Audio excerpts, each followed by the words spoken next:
Chapter 22. The Red Signal. Superintendent Battle was standing in the library at Wyvern Abbey. George Lomax, seated before a desk overflowing with papers, was frowning portentously. Superintendent Battle had opened proceedings by making a brief and businesslike report. Since then, the conversation had lain almost entirely with George, and Battle had contented himself with making brief and usually monosyllabic replies to the other's questions. On the desk, in front of George, was the packet of letters Anthony had found on his dressing table. "I can't understand it at all," said George irritably as he picked up the packet. "They're in code, you say?" "Just so, Mr. Lomax. And where does he say he found them?" "On his dressing table," Battle repeated, word for word, Anthony Cade's account of how he had come to regain possession of the letters. "And he brought them at once to you?" "That was quite proper, quite proper.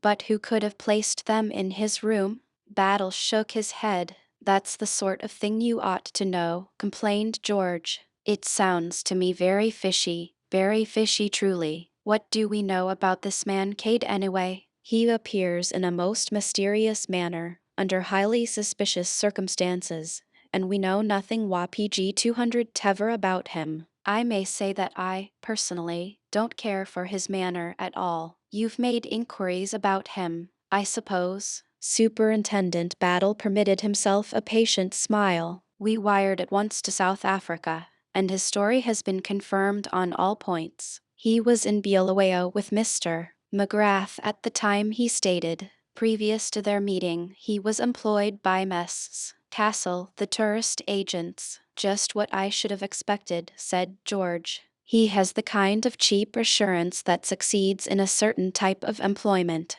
But about these letters, steps must be taken at once, at once." The great man puffed himself out and swelled importantly. Superintendent Battle opened his mouth, but George forestalled him. "There must be no delay. These letters must be decoded without any loss of time. Let me see, who is the man?" "There is a man, connected with the British Museum, knows all there is to know about ciphers. Ran the department for us during the war." "Where is Miss Oscar?" "She will know. Name something like Win.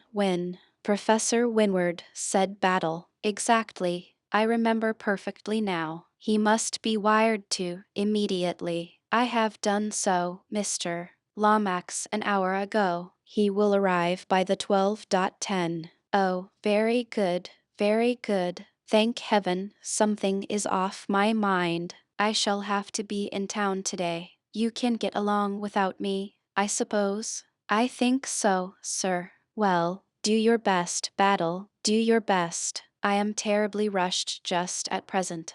"Just so, sir. By the way, why did not Mr. Eversley come over with you?" "He was still asleep, sir. We've been up all night, as I told you." "Oh, quite so. I am frequently up nearly the whole night myself. To do the work of 36 hours and 24, that is my constant task." "Send Mr. Eversley over at once when you get back, will you, Battle?" "I will give him your message, sir." "Thank you, Battle. I realize perfectly that you had to repose a certain amount of confidence in him. But do you think it was strictly necessary to take my cousin, Mrs. Revel, into your confidence also? In view of the names signed to those letters, I do, Mr. Lomax." "An amazing piece of effrontery," murmured George, his brow darkened as he looked at the bundle of letters. "I remember the late King of Slovakia, a charming fellow, but weak, deplorably weak, a tool in the hands of an unscrupulous woman. Have you any theory as to how these letters came to be restored to Mr. Cade?"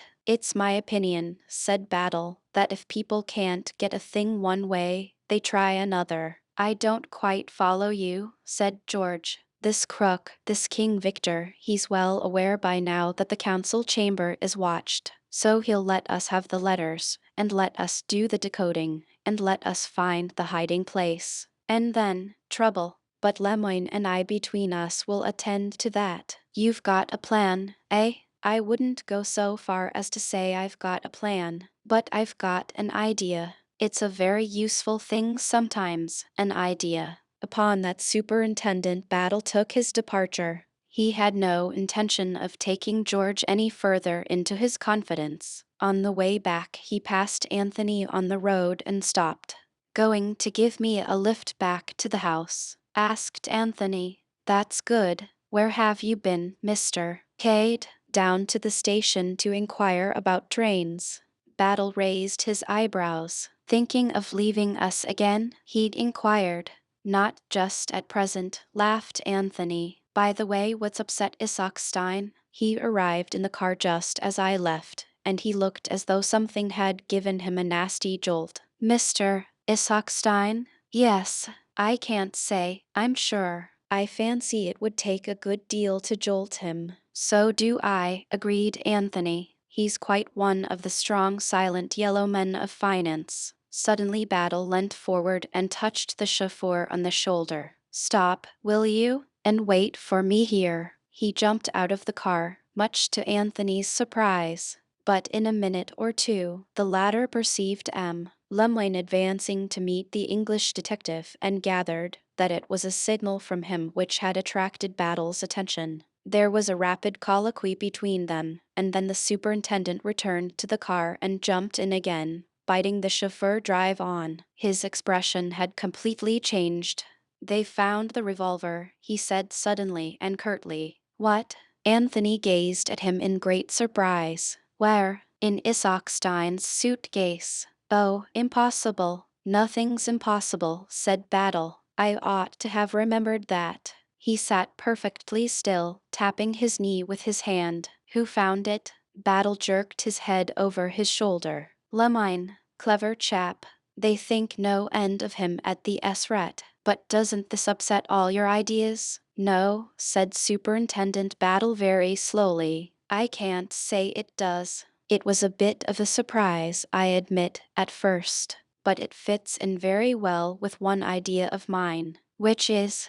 But the superintendent branched off onto a totally different subject. "I wonder if you'd mind finding Mr. Eversley for me, sir. There's a message for him from Mr. Lomax. He's to go over to the Abbey at once." "All right," said Anthony. The car had just drawn up at the great door. "He's probably in bed still." "I think not," said the detective. "If you'll look, you'll see him walking under the trees with Mrs. Revel. Wonderful eyes you have, haven't you, Battle?" said Anthony as he departed on his errand. He delivered the message to Bill, who was duly disgusted.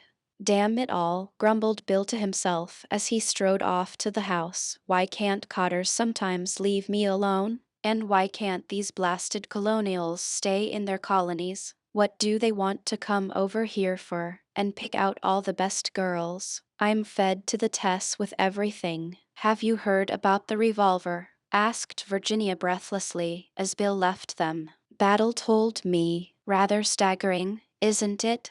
Stein was in a frightful state yesterday to get away, but I thought it was just nerves. He's about the one person I'd have pitched upon as being above suspicion. Can you see any motive for his wanting Prince Michael out of the way?" "It certainly doesn't fit in," agreed Virginia thoughtfully. "Nothing fits in anywhere," said Anthony discontentedly. "I rather fancied myself as an amateur detective to PG 204 begin with, and so far all I've done is to clear the character of the French governess at vast trouble and some little expense." "Is that what you went to France for?" inquired Virginia. "Yes, I went to Dinard and had an interview with the Comtesse de Bretuil, awfully pleased with my own cleverness, and fully expecting to be told that no such person as Mademoiselle Brunn had ever been heard of. Instead of which I was given to understand that the lady in question had been the mainstay of the household for the last 7 years. So, unless the Comtesse is also a crook, that ingenious theory of mine falls to the ground." Virginia shook her head.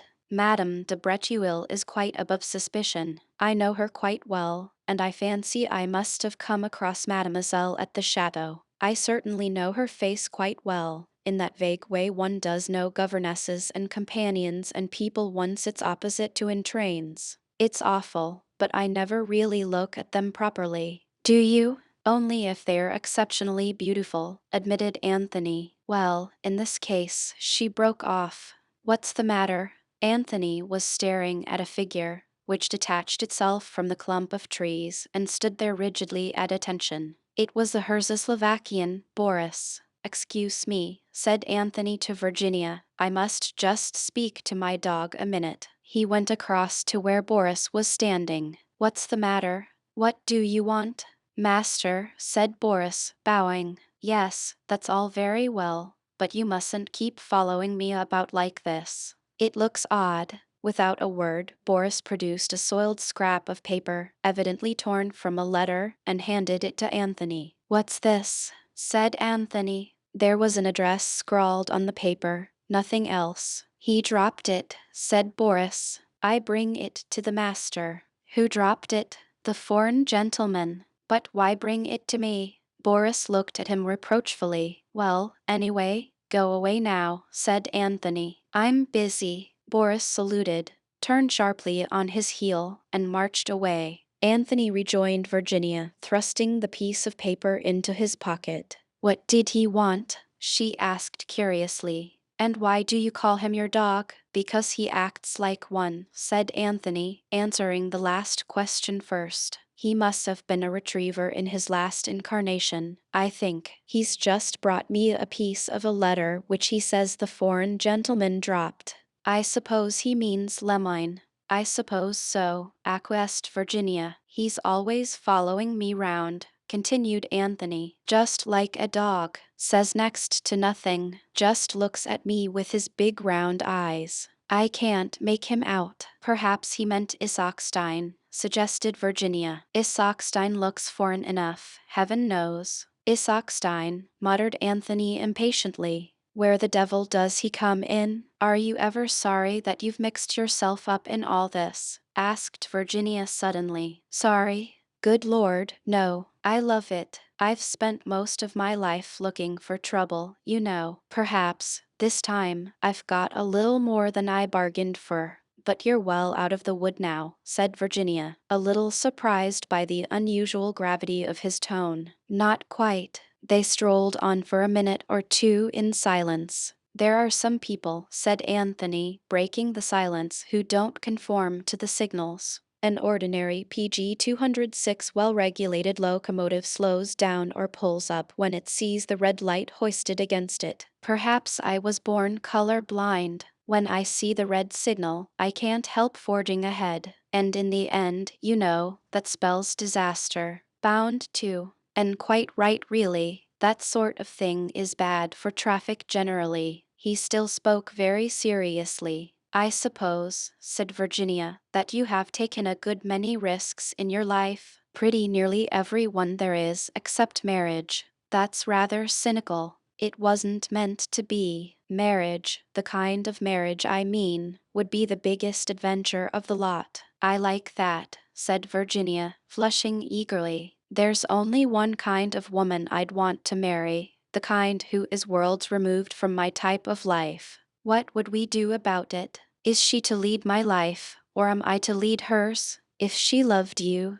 sentimentality, Mrs. Revel, you know it is. Love isn't a drug that you take to blind you to your surroundings. You can make it that, yes, but it's a pity. Love can be a lot more than that. What do you think the king and his beggar maid thought of married life after they'd been married a year or two? Didn't she regret her rags and her bare feet and her carefree life? You bet she did. Would it have been any good renouncing his crown for her sake? Not a bit of good, either. He'd have made a damned bad beggar, I'm sure. And no woman respects a man when he's doing a thing thoroughly badly. Have you fallen in love with a beggar maid, Mr. Cade? Inquired Virginia softly. It's the other way about with me, but the principle's the same. And there's no way out? Asked Virginia. There's always a way out, said Anthony gloomily. I've a theory that one can always get anything one wants if one will pay the price. And do you know what the PG 207 price is 9 times out of 10? Compromise.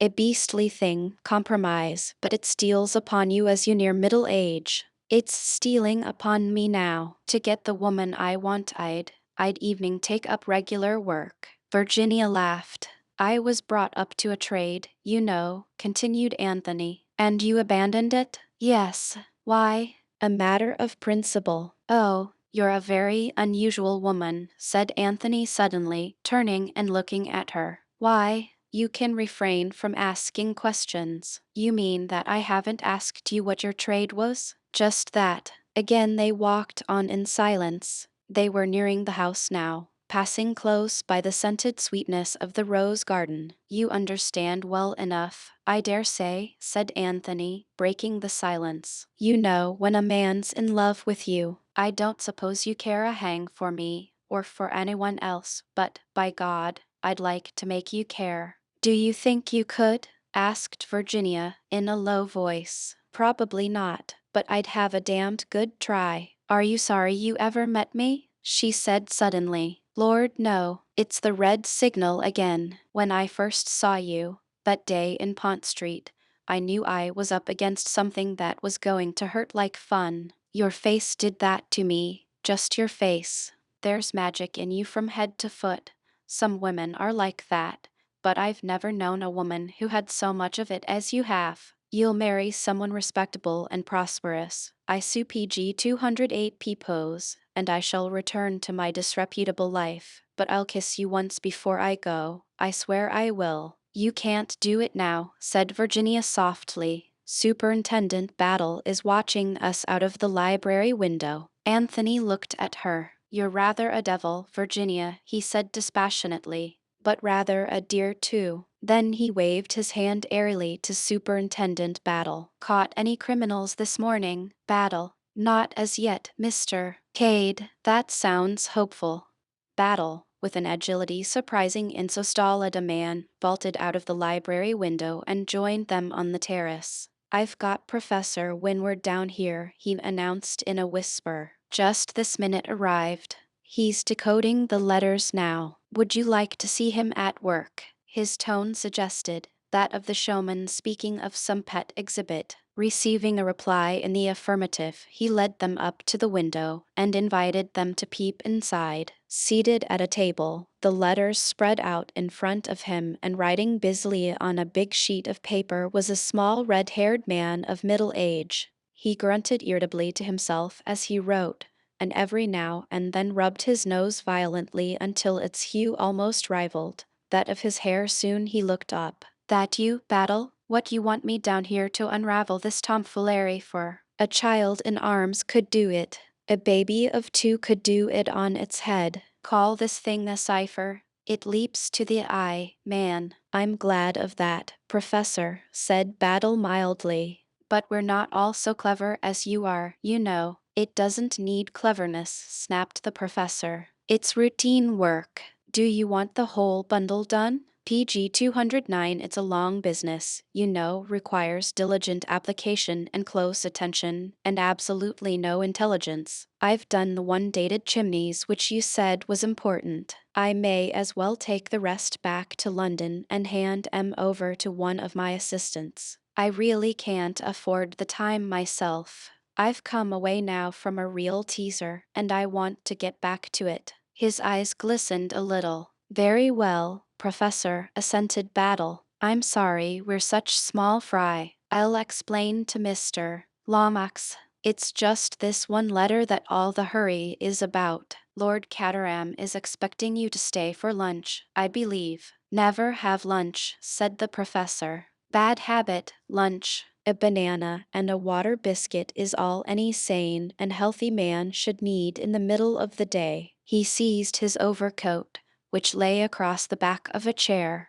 Battle went round to the front of the house, and a few minutes later Anthony and Virginia heard the sound of a car driving away. Battle rejoined them, carrying in his hand the half-sheet of paper, which the professor had given him. He's always like that, said Battle, referring to the departed professor. In the very deuce of a hurry. Clever man, though. Well, here's the kernel of Her Majesty's letter. Care to have a look at it? Virginia stretched out a hand, and Anthony read it over her shoulder. It had been, he remembered, a long epistle breathing mingled passion and despair. The genius of Professor Winward had transformed it into an essentially business-like communication. Operations carried out successfully, but S double-crossed us. Has removed stone from hiding place. Not in his room. I have searched. Found following memorandum which I think refers to it. Richmond 7 straight 8 left 3 right. S, said Anthony. Styletich, of course. Cunning old dog. Each in the hiding place. Richmond, said Virginia thoughtfully. Is the DPG 210 Ammond concealed somewhere at Richmond, I wonder? It's a favorite spot for royalties, agreed Anthony. Battle shook his head. I still think it's a reference to something in this house. I know, cried Virginia suddenly. Both men turned to look at her. The Holbein portrait in the council chamber. They were tapping on the wall just below it. And it's a portrait of the Earl of Richmond. You've got it, said Battle, and slapped his leg. He spoke with an animation quite unwanted. That's the starting point, the picture, and the crooks know no more than we do what the figures refer to. Those two men in armor stand directly underneath the picture, and their first idea was that the diamond was hidden in one of them. The measurements may have been inches. That failed, and their next idea was a secret passage or stairway or a sliding panel. Do you know of any such thing, Mrs. Revel? Virginia shook her head. There's a priest's hole and at least one secret passage, I know, she said. I believe I've been shown them once, but I can't remember much about them now. Here's Bundle, she'll know. Bundle was coming quickly along the terrace towards them. I'm taking the Panhard up to town after lunch, she remarked. Anyone want a lift? Wouldn't you like to come, Mr. Cade? We'll be back by dinner time. No, thanks, said Anthony. I'm quite happy and busy down here. The man fears me, said Bundle. Either my driving or my fatal fascination. Which is it? The latter, said Anthony. Every time. Bundle, dear, said Virginia. Is there any secret passage leading out of the council chamber? Rather. But it's only a moldy one, supposed to lead PG 211 from Chimneys to Wyvern Abbey. So it did in the old days, but it's all blocked up now. You can only get along it for about 100 yards from this end. The one upstairs in the White Gallery is ever so much more amusing, and the priest's hole isn't half bad. We're not regarding them from an artistic standpoint, explained Virginia. It's business. How do you get into the council chamber one? Hinged panel. I'll show you after lunch if you like. Thank you, said Superintendent Battle. Shall we say at 2:30? Bundle looked at him with lifted eyebrows. Crook stuff, she inquired. Treadwell appeared on the terrace. Chapter 23. Encounter in the Rose Garden. At 2:30 a little party met together in the council chamber. Bundle, Virginia, Superintendent Battle, M. Lemoyne and Anthony Cade. No good waiting until we can get hold of Mr. Lomax, said Battle. This is the kind of business one wants to get on with quickly. If you've got any idea that Prince Michael was murdered by someone who got in this way, you're wrong, said Bundle. It can't be done. The other end's blocked completely. There is no question of that, milady, said Lemoyne quickly. It is quite a different search that we make. Looking for something, are you? Asked Bundle quickly. Not the historic whatnot, by any chance. Lemoyne looked puzzled. Explain yourself, Bundle, said Virginia encouragingly. You can when you try. The thingamabob, said Bundle. The historic diamond of purple princes that was pinched in the dark ages before I grew to years of discretion.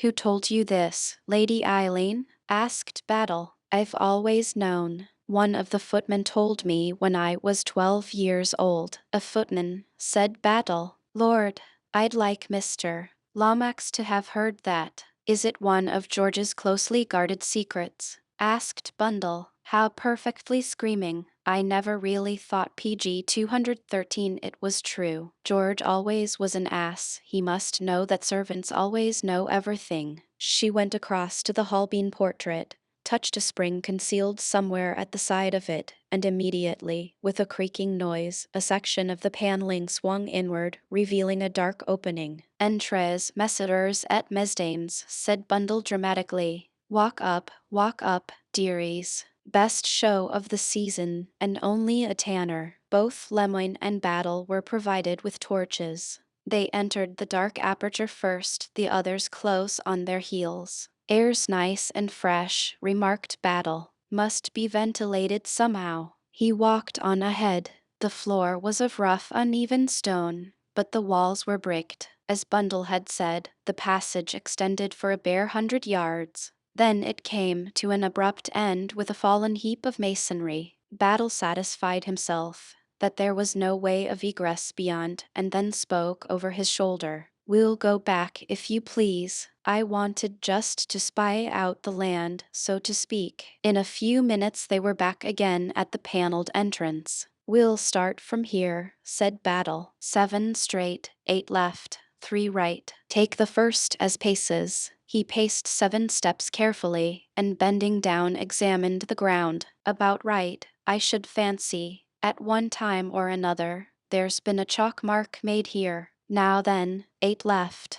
That's not paces. The passage is only wide enough to go Indian file anyway. Say it in bricks, suggested Anthony. Quite right, Mr. Cade. 8 bricks from the bottom or the top on the left-hand side. Try from the bottom first, it's easier. He counted up 8 bricks. Now 3 to the right of that. 1, 2, 3. Hello. What's this? I shall scream in a minute, said Bundle. I know I shall. What is it? Superintendent Battle was working at the brick with the point of his knife. His practiced eye had quickly seen that this particular brick was different from the rest. A minute or two's work, and he was able to pull it right out. Behind was a small dark cavity. Battle thrust in his hand. Everyone waited in breathless expectancy. Battle drew out his hand again. He uttered an exclamation of surprise and anger. The others crowded round and stared uncomprehendingly at the 3 articles he held. For a moment it seemed as though their eyes must have deceived them. A card of small pearl buttons, a square of coarse knitting,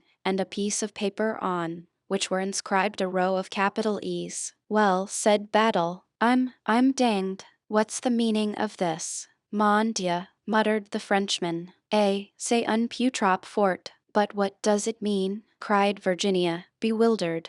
Mean, said Anthony. There's only one thing it can mean. The late Count Styltich must have had a sense of humor. This is an example of that humor. I may say that I don't consider it particularly funny myself. Do you mind explaining your meaning a little more clearly, sir? Said Superintendent Battle. Certainly. This was the Count's little joke. He must have suspected that his memorandum had been read.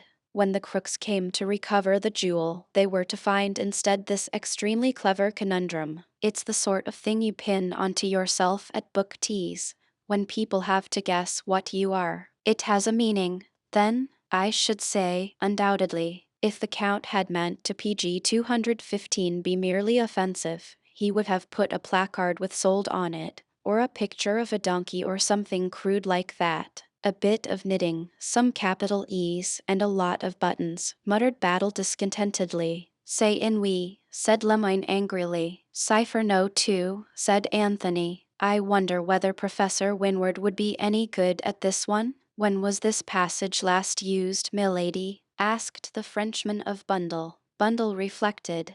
I don't believe anyone's been into it for over 2 years. The Priest's Hole is the show exhibit for Americans and tourists generally. Curious, murmured the Frenchman. Why curious? Lemoyne stooped and picked up a small object from the floor. Because of this, he said. This match has not lain here for 2 years, not evening for 2 days. Battle looked at the match curiously. It was of pink wood with a yellow head. Any of you ladies or gentlemen drop this, by any chance? He asked. He received a negative all round. Well, then, said Superintendent Battle, we've seen all there is to see. We may as well get out of here. The proposal was assented to by all. The panel had swung to, but Bundle showed them how it was fastened from the inside. She unlatched it, swung it noiselessly open, and sprang through the opening, alighting in the council chamber with a resounding thud. "Damn," said Lord Caterham, springing up from an armchair in which he appeared to have been taking 40 winks. "Poor old father," said Bundle. "Did I startle you?" "I can't think," said Lord Caterham, "why nobody nowadays ever sits still after a meal. It's a lost art. God PG 216 knows Chimneys is big enough, but evening here there doesn't seem to be a single room where I can be sure of a little peace. Good Lord, how many of you are there? Reminds me of the pantomimes I used to go to as a boy when hordes of demons used to pop up out of trapdoors." "Demon no 7, said Virginia, approaching him and patting him on the head. "Don't be cross. We're just exploring secret passages, that's all." "There seems to be a positive boom in secret passages today," grumbled Lord Caterham, not yet completely mollified. "I've had to show that fellow fish round them all this morning." "When was that?" asked Battle quickly. "Just before lunch. It seems he'd heard of the one in here. I showed him that, and then took him up to the White Gallery, and we finished up with the priest's hole." But his enthusiasm was waning by that time. He looked bored to death. "But I made him go through with it." Lord Caterham chuckled at the remembrance. Anthony put a hand on Lemoine's arm. "Come outside," he said softly. "I want to speak to you." The two men went out together through the window. When they had gone a sufficient distance from the house, Anthony drew from his pocket the scrap of paper that Boris had given him that morning. "Look here," he said. "Did you drop this?" Lemoine took it and examined it with some interest. "No," he said. "I have never seen it before." "Why?" "Quite sure. Absolutely sure, monsieur." "That's very odd." He repeated to Lemoine what Boris had said. The other listened with close attention. "No, I did not drop it." "You say he found it in that clump of trees?" "Well, I assumed so, but he did not actually say so. It is just possible that it may have fluttered out of M. Isakstein's suitcase." Questioned Boris again. He handed the paper back to Anthony. After a minute or two he said, "What exactly do you know of this man Boris?" Anthony shrugged his shoulders. "I understood he was the late Prince Michael's trusted servant." "It may be so, but make it your business to find out. Ask someone who knows, such as the Baron Lallapretschel. Perhaps this man was engaged but a few weeks ago. For myself, I have believed him honest. But who knows? King Victor is quite capable of making himself into a trusted servant at a moment's notice." "Do you really think?" Lemoine interrupted him. "I will be quite frank.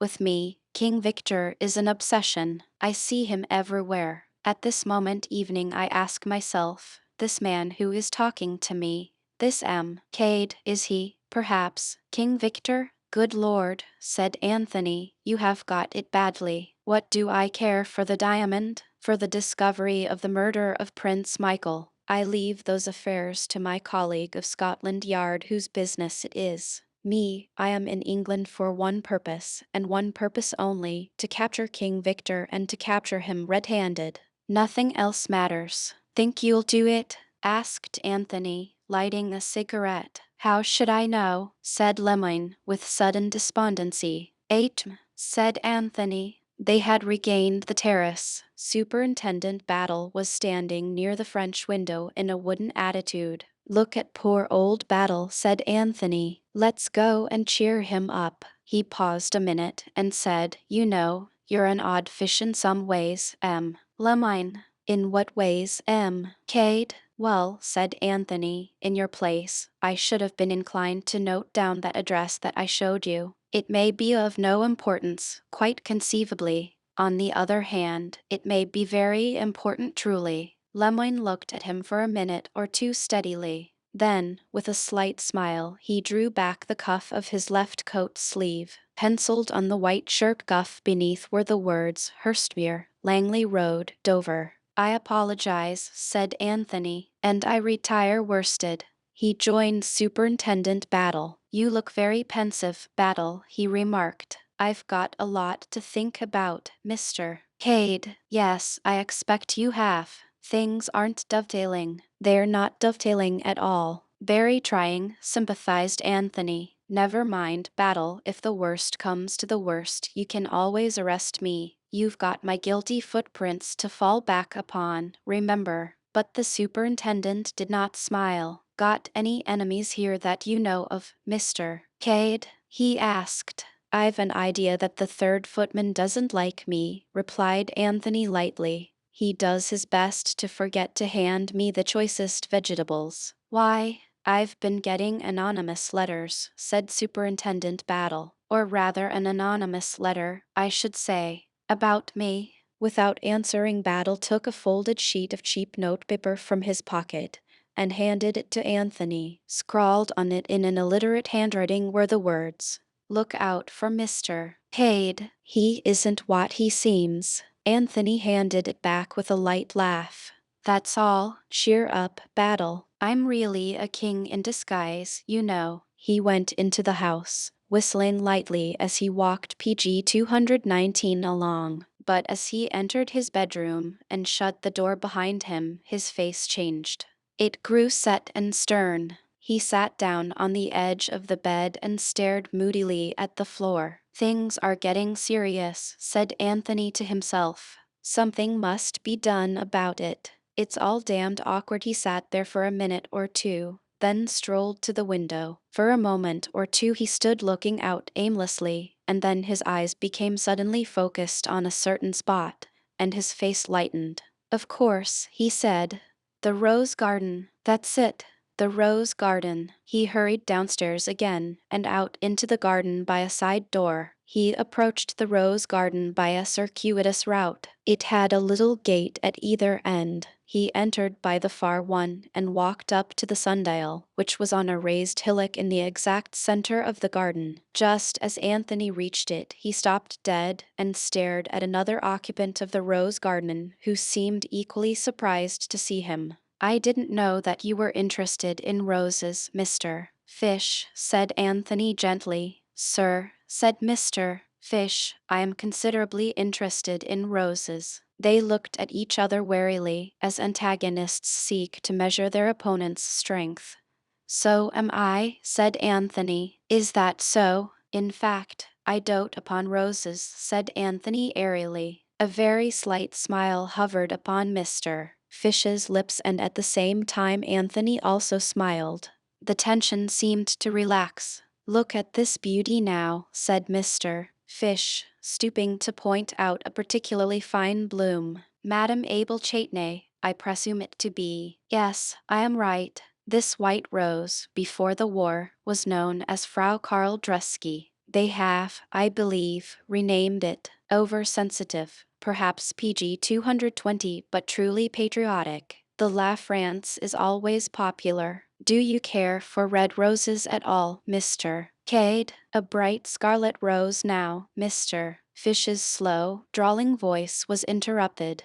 Bundle was leaning out of a first-floor window. Care for a spin to town, Mr. Fish?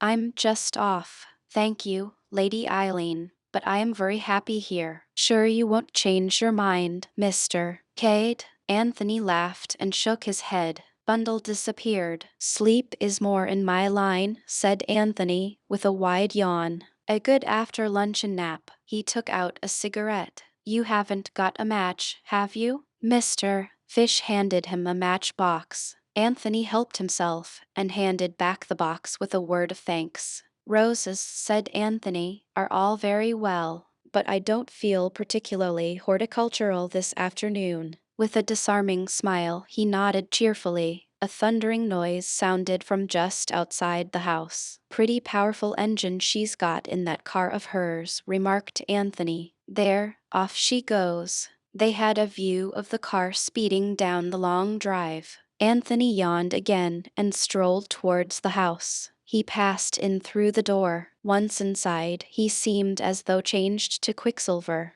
He raced across the hall, out through one of the windows on the farther side, and across the park. Bundle, he knew, had to make a big detour by the lodge gates and through the village. He ran desperately. It was a race against time. He reached the park wall just as he heard the car outside. He swung himself up and dropped into the road. "Hi!" cried Anthony. In her astonishment, Bundle swerved half across the road. She managed to pull up without accident. Anthony PG 221 ran after the car, opened the door, and jumped in beside Bundle. "I'm coming to London with you," he said.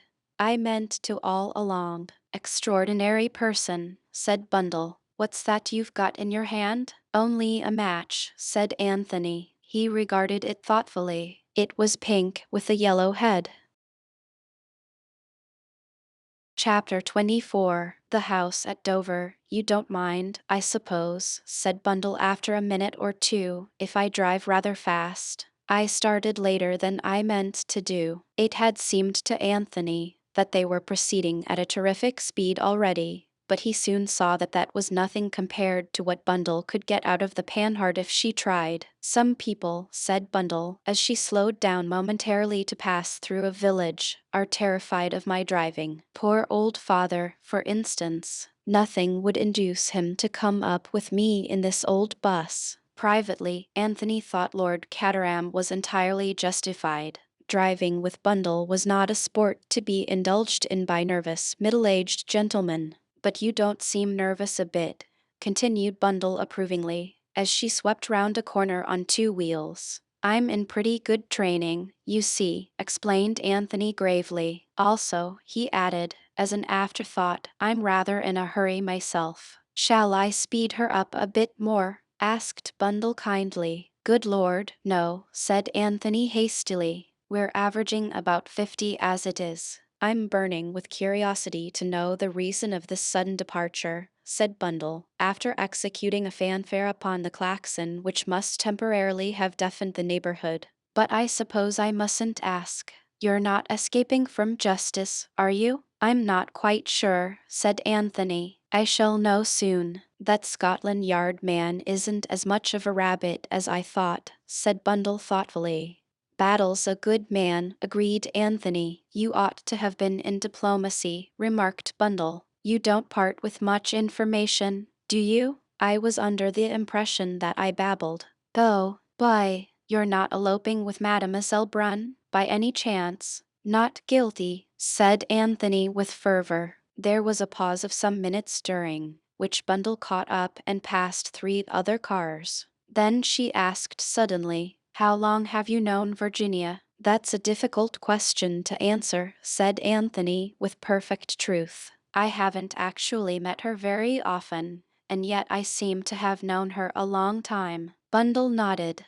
"Virginia's got brains," she remarked abruptly. "She's always talking nonsense, but she's got brains all right. She was frightfully good out in Czechoslovakia, I believe.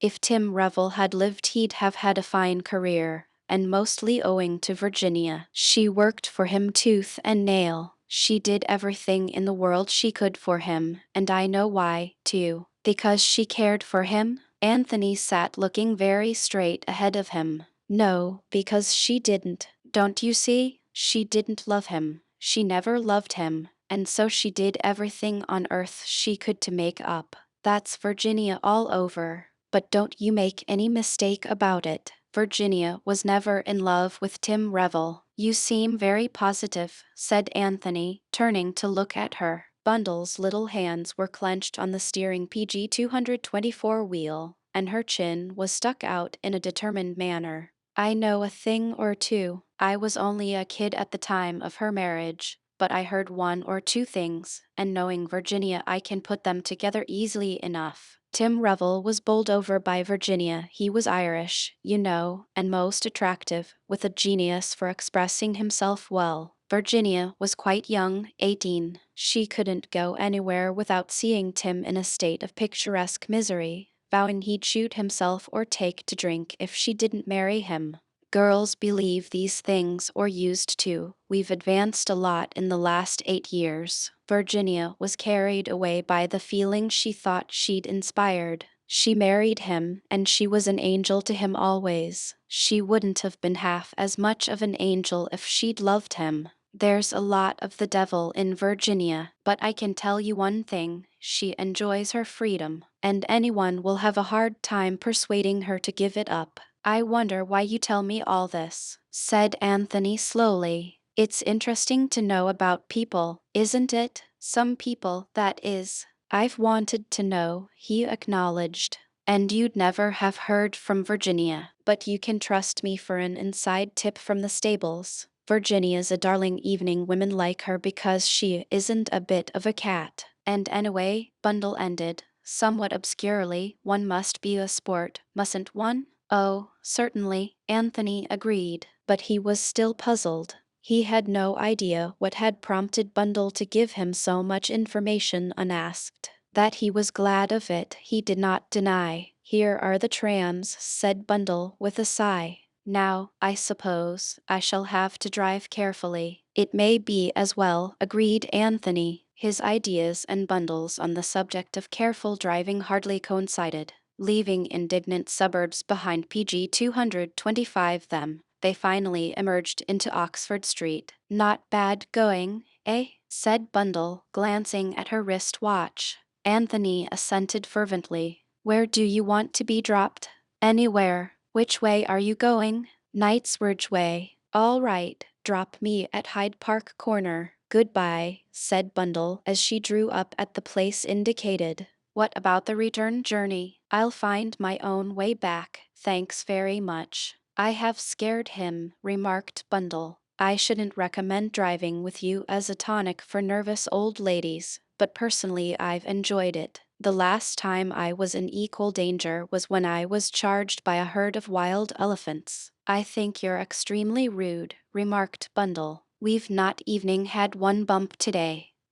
I'm sorry if you've been holding yourself in on my account, retorted Anthony. I don't think men are really very brave, said Bundle. That's a nasty one, said Anthony. I retire, humiliated.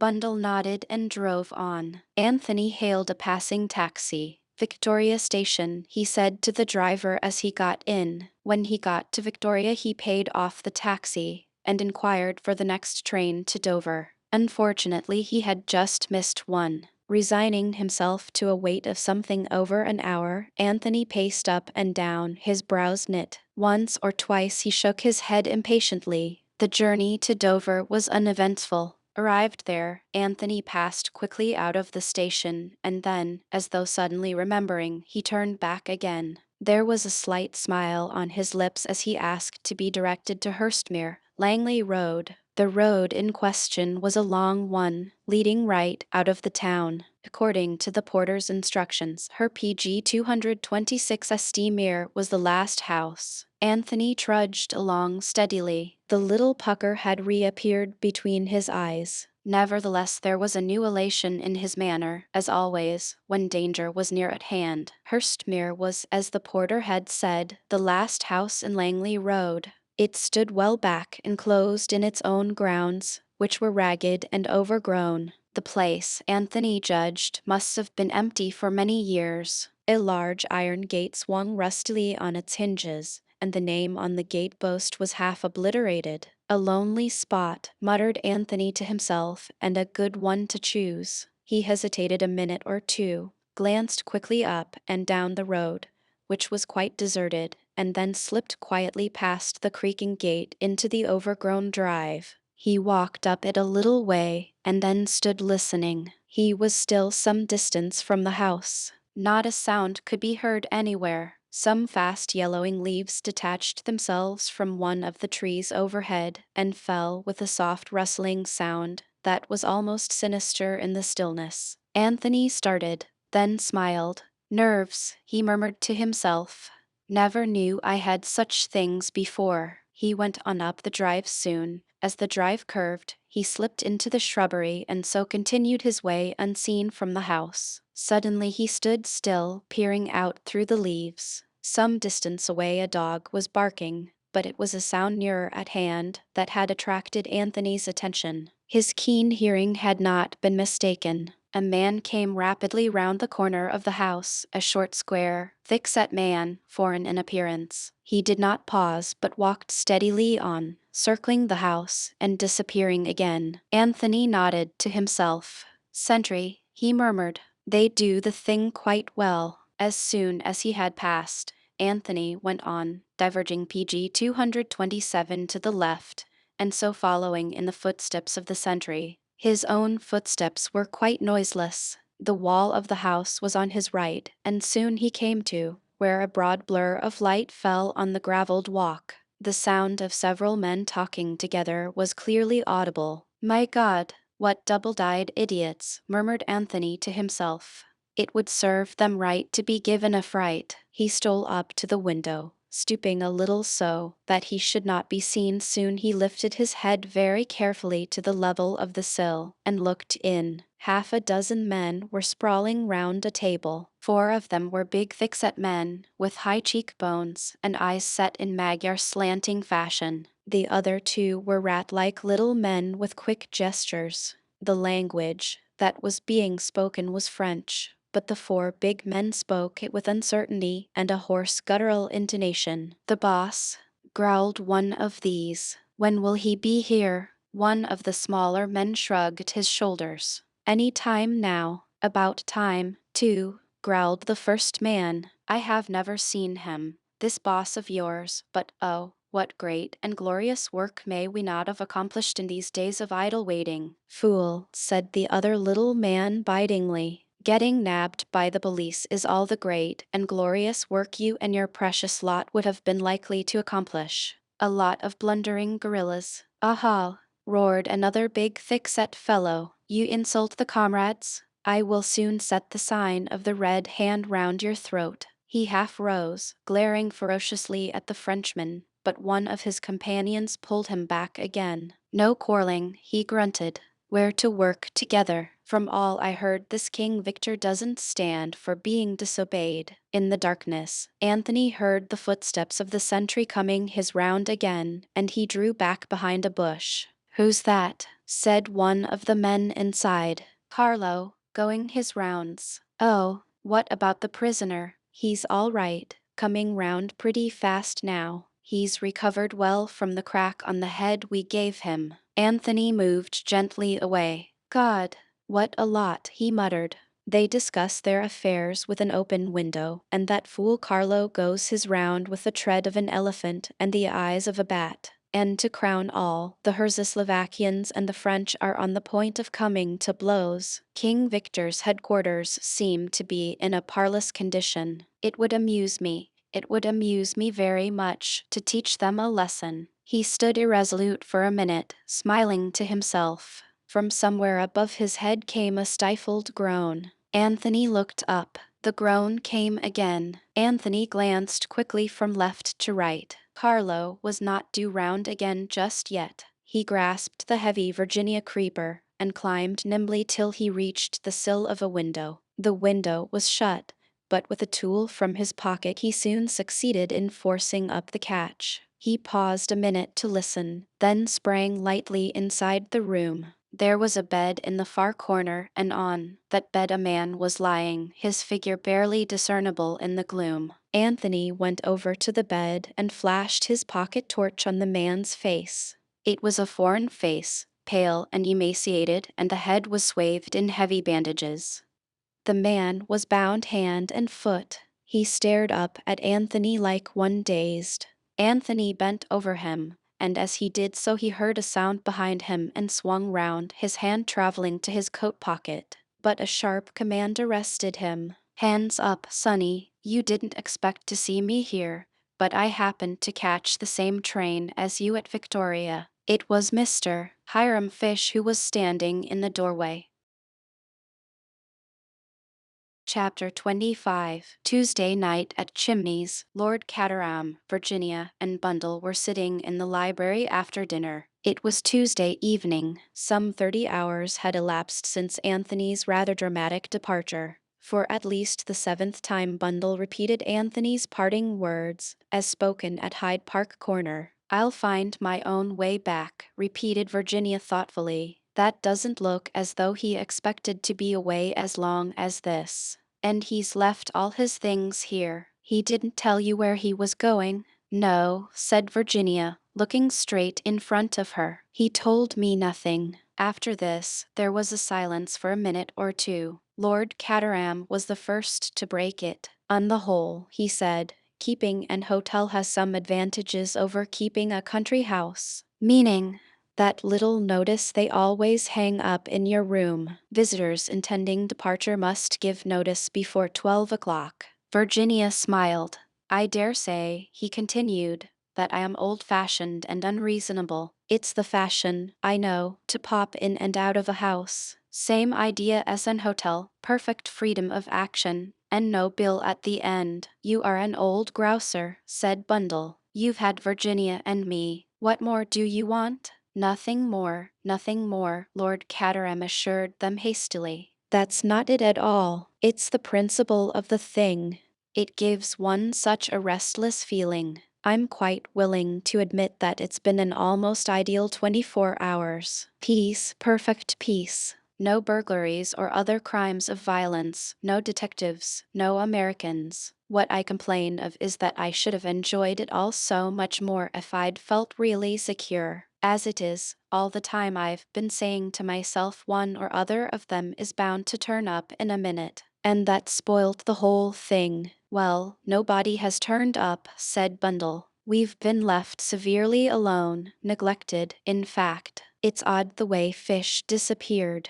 "Didn't he say anything?" "Not a word. Last time I saw him he was pacing up and down the rose garden yesterday afternoon, smoking one of those unpleasant cigars of his. After that he seems to have just melted into the landscape." "Somebody must have kidnapped him," said Bundle hopefully. "In another day or two, I expect we shall have Scotland Yard dragging the lake to find his dead body," said her father gloomily. "It serves me right. At my time of life, I ought to have gone quietly abroad and taken care of my health, and not allowed myself to be drawn into George Lomax's wildcat schemes."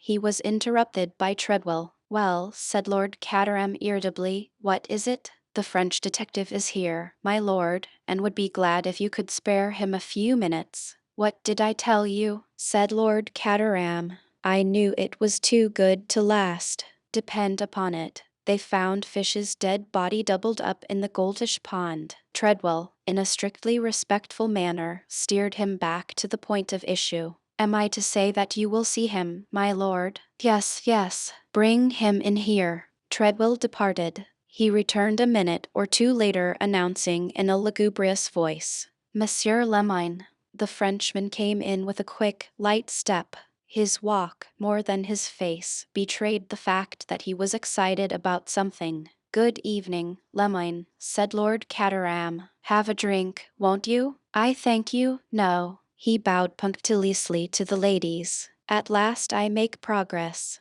As things are, I felt that you should be acquainted with the discoveries, the very grave discoveries that I have made in the course of the last 24 hours. I thought there must be something important going on somewhere," said Lord Caterham. "My lord, yesterday afternoon one of your guests left this house in a curious manner. From the beginning, I must tell you, I have had my suspicions. Here is a man who comes from the wilds. 2 months ago he was in South Africa. Before that, where?" Virginia drew a sharp breath. For a moment the Frenchman's eyes rested on her doubtfully. Then he went on.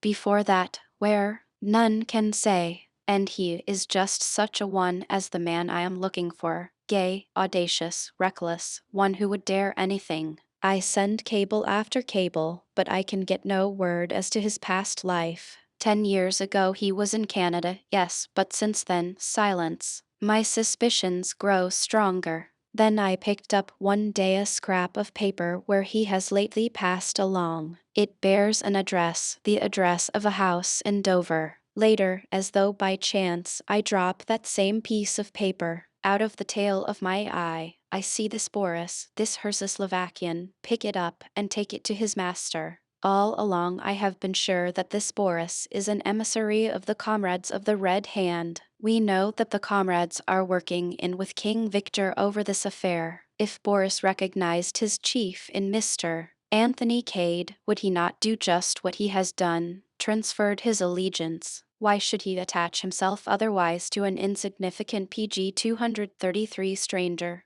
It was suspicious, I tell you, very suspicious.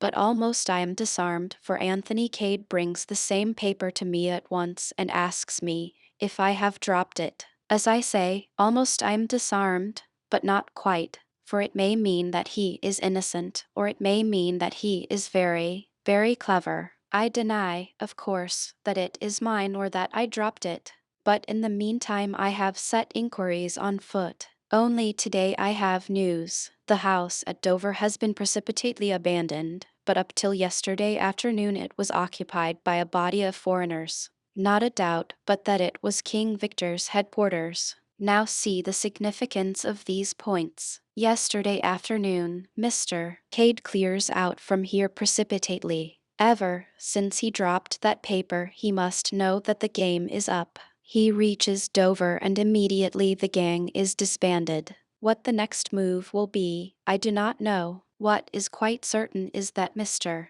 Anthony Cade will not return here, but knowing King Victor, as I do, I am certain that he will not abandon the game without having one more try for the jewel, and that is when I shall get him. Virginia stood up suddenly. She walked across to the mantelpiece and spoke in a voice that rang cold like steel. You are leaving one thing out of account, I think, M. Lemine, she said. Mr. Cade is not the only guest who disappeared yesterday in a suspicious manner. You mean, madam, that all you have said applies equally well to another person. What about Mr. Hiram Fish? Oh, Mr. Fish. Yes, Mr. Fish.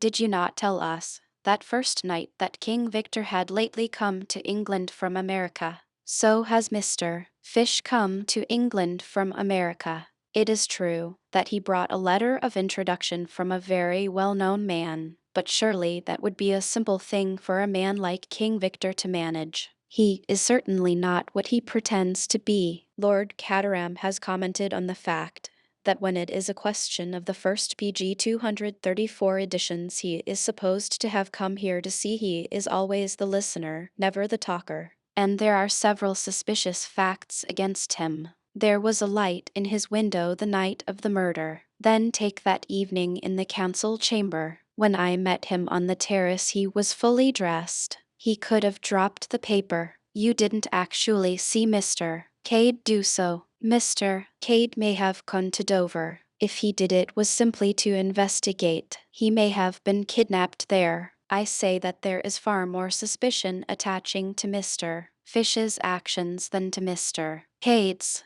The Frenchman's voice rang out sharply. From your point of view, that well may be, madam. I do not dispute it, and I agree that Mr. Fish is not what he seems. Well, then, but that makes no difference. You see, madam, Mr. Fish is a Pinkerton's man. What? Cried Lord Caterham. Yes, Lord Caterham. He came over here to trail King Victor, Superintendent Battle, and I have known this for some time. Virginia said nothing. Very slowly she sat down again. With those few words the structure that she had built up so carefully was scattered in ruins about her feet. You see, Lemoyne was continuing, we have all known that eventually King Victor would come to Chimneys. It was the one place we were sure of catching him. Virginia looked up with an odd light in her eyes, and suddenly she laughed. You've not caught him yet, she said.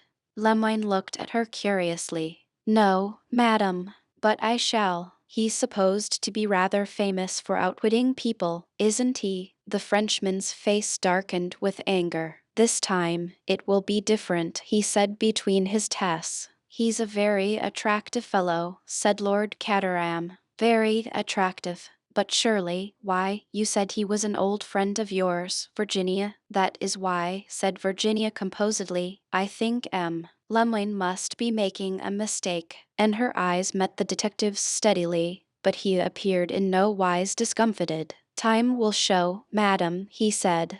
Do you pretend that it was he who shot Prince Michael? she asked soon. Certainly. But Virginia shook her head. Oh, no, she said. Oh, no, that is one thing I am quite sure of. Anthony Cade never killed Prince Michael. Lemoyne was watching her intently. There is a possibility that you are right, madam, he said slowly. A possibility, that is all. It may have been the Hrzoslovakian, Boris, who exceeded his orders and fired that shot. Who knows? Prince Michael may have done him some great wrong, and the man sought revenge. He looks a murderous sort of fellow, agreed Lord Caterham. The housemaids, I believe, scream when he passes them in the passages. Well, said Lemoyne, I must be going now. I felt it was due to you, my lord, to know exactly how things stand. Very kind of you, I'm sure, said Lord Caterham. Quite certain you won't have a drink. All right then. Good night. I hate that man with his prim little black beard and his eyeglasses, said Bundle, as soon as the door had shut behind him. I hope Anthony does snoo him. I'd love to see him dancing with rage. What do you think about it all, Virginia? I don't know, said Virginia. I'm tired. I shall go up to bed. Not a bad idea, said Lord Caterham. It's 11:30. As Virginia was crossing the wide hall, she caught sight of a broad back that seemed familiar to her discreetly vanishing through a side door. Superintendent Battle, she called imperiously. The superintendent, for it was truly he, retraced his steps with a shade of unwillingness. Yes, Mrs. Revel, Lemoyne has been here, he says. Tell me, is it true, really true, that Mr. Fish is an American detective? Superintendent Battle nodded. That's right. You have known it all along? Again Superintendent Battle nodded. Virginia turned away towards the staircase. I see, she said. Thank you. Until that minute she had refused to believe. And now, sitting down before her dressing table in her own room, she faced the question squarely. Every word that Anthony had said came back to her fraught with a new significance. Was this the trade that he had spoken of? The trade that he had given up? But then, an unusual sound disturbed the evening tenor of her meditations. She lifted her head with a start. Her little gold clock showed the hour to be after 1. Nearly 2 hours she had sat here thinking. Again the sound was repeated. A sharp tap on the window pane. Virginia went to the window and opened it. Below on the pathway was a tall figure which evening as she looked stooped for another handful of gravel. For a moment Virginia's heart beat faster. Then she recognized the massive strength and square-cut outline of the Hrzoslovakian, Boris. Yes, she said in a low tone. What is it? At the moment it did not strike her as strange that Boris should be throwing gravel at her window at this hour of the night. What is it? She repeated impatiently. I come from the master, said Boris in a low tone which nevertheless carried perfectly. He has sent for you. He made the statement in a perfectly matter-of-fact tone. Sent for me? Yes, I am to bring you to him. There is a note. I will throw it up to you. Virginia stood back a little, and a slip of paper, weighted with a stone, fell accurately at her feet. She unfolded it and read. My dear Anthony had written, I'm in a tight place, but I mean to win through. Will you trust me and come to me? For quite 2 minutes Virginia stood there, immovable, reading those few words over again and again. She raised her head, looking round the well-appointed luxury of the bedroom as though she saw it with new eyes. Then she leaned out of the window again. What am I to do? She asked. The detectives are the other side of the house, outside the council chamber. Come down and out through this side door. I will be there. I have a car waiting outside in the road. Virginia nodded. Quickly she changed her dress for one of fawn tricot, and pulled on a little fawn leather hat. Then, smiling a little, she wrote a short note, addressed it to Bundle, and pinned it to the pink cushion. She stole quietly downstairs and undid the bolts of the side door. Chapter 26, the 13th of October. At 10 o'clock on the morning of Wednesday, the 13th of October, Anthony Cade walked into Harridge's hotel and asked for Baron Lalla Pretchell, who was occupying a suite there. After suitable and imposing delay, Anthony was taken to the suite in question. The Baron was standing on the hearthrug in a correct and stiff fashion. Little Captain Andrassy, equally correct as to demeanor, but with a slightly hostile attitude, was also present. The usual bows, clicking of heels, and other formal greetings of etiquette took place. Anthony was, by now, thoroughly conversant with the routine. "You will forgive this early call, I trust, Baron," he said cheerfully, laying down his hat and stick on the table. "As a matter of fact, I have a little business proposition to make to you." "Ha, is that so?" said the Baron. Captain Andrassy, who had never overcome his initial distrust of Anthony, looked suspicious. "Business," said Anthony, "is based on the well-known principle of supply and demand. You want something, the other man has it. The only thing left to settle is the price." The Baron looked at him attentively, but said nothing. "Between a Hrzoslovakian nobleman and an English gentleman the terms should be easily arranged," said Anthony rapidly. He blushed a little as he said it. Such words do not pg 239 rise easily to an Englishman's lips, but he had observed on previous occasions the enormous effect of such phraseology upon the Baron's mentality. True enough, the charm worked. "That is so," said the Baron approvingly, nodding his head. "That is entirely so." Evening Captain Andrassy appeared to unbend a little, and nodded his head also. "Very good," said Anthony. "I won't beat about the bush any more." "What is that, you say?" interrupted the Baron. "To beat about the bush?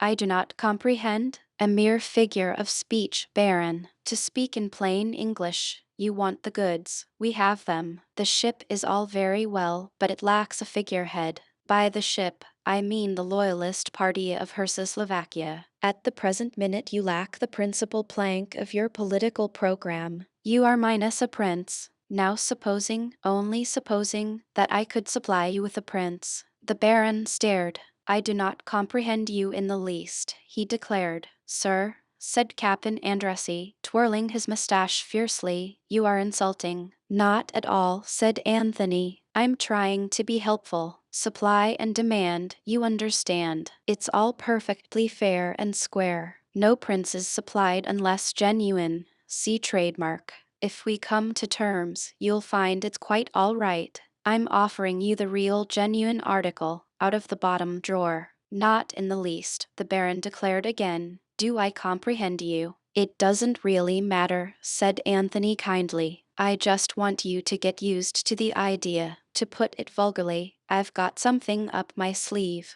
Just get hold of this. You want a prince. Under certain conditions, I will undertake to supply you with one." The Baron and Andrassy stared at him. Anthony took up his hat and stick again and prepared to depart. "Just think it over. Now, Baron, there is one thing further. You must come down to Chimneys this evening, Captain Andrassy also. Several very curious things are likely to happen there. Shall we make an appointment? Say in the council chamber at 9 o'clock. Thank you, gentlemen. I may rely upon you to be there." The Baron took a step forward and looked searchingly in Anthony's face.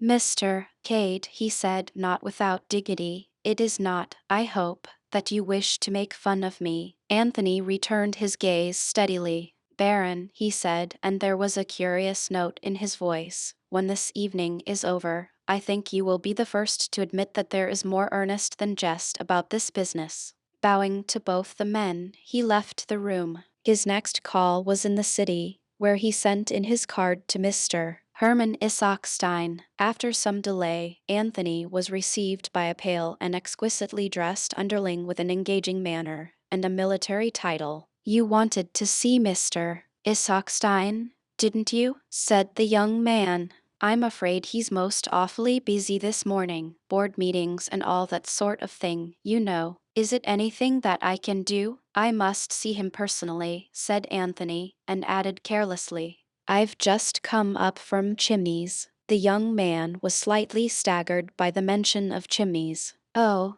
he said doubtfully. Well, I'll see. Tell him it's important, said Anthony. Message from Lord Caterham, suggested the young man. Something of the kind, said Anthony, but it's imperative that I should see Mr. Isaacstein at once. 2 minutes later, Anthony was conducted into a sumptuous inner sanctum, where he was principally IPG 241 impressed by the immense size and roomy depths of the leather-covered armchairs. Mr. Isaacstein rose to greet him. You must forgive my looking you up like this, said Anthony. I know that you're a busy man, and I'm not going to waste more of your time than I can help. It's just a little matter of business that I want to put before you. Isaacstein looked at him attentively for a minute or two out of his beady black eyes. Have a cigar, he said unexpectedly, holding out an open box. Thank you, said Anthony. I don't mind if I do. He helped himself.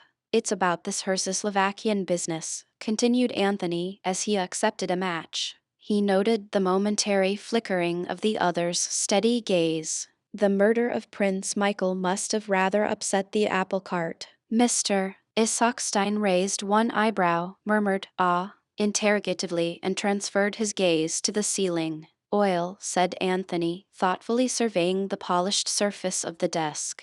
Wonderful thing, oil. He felt the slight start the financier gave. Do you mind coming to the point, Mr. Cade? Not at all. I imagine, Mr. Isaacstein, that if those oil concessions are granted to another company you won't be exactly pleased about it. What's the proposition? Asked the other, looking straight at him. A suitable claimant to the throne, full of pro-British sympathies. Where have you got him? That's my business. Isaacstein acknowledged the retort by a slight smile. His glance had grown hard and keen. The genuine article? I can't stand for any funny business. The absolute genuine article. Straight. I'll take your word for it. You don't seem to take much convincing, said Anthony, looking curiously at him. Hermann Isaacstein smiled. I shouldn't be where I am now if I hadn't learnt to know whether a man is speaking the truth or not, he replied simply. What terms do you want? The same loan, on the same conditions that you offered to Prince Michael. What about yourself? For the moment, nothing, except that I want you to come down to Chimneys tonight. No, said Isaacstein, with some decision. I can't do that. Why? Dining out, rather an important dinner. All the same, I'm afraid you'll have to cut it out, for your own sake. What do you mean? Anthony looked at him for a full minute before he said slowly, do you know that they've found the revolver, the one Michael was shot with? Do you know where they found it? In your suitcase. What?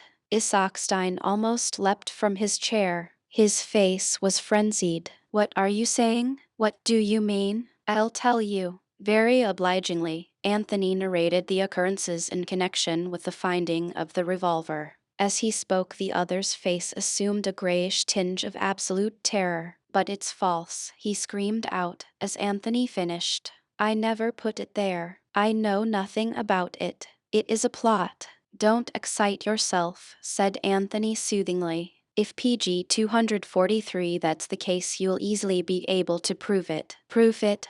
How can I prove it? If I were you, said Anthony gently, I'd come to Chimneys tonight. Isaacstein looked at him doubtfully. You advise it? Anthony leant forward and whispered to him. The financier fell back in amazement, staring at him.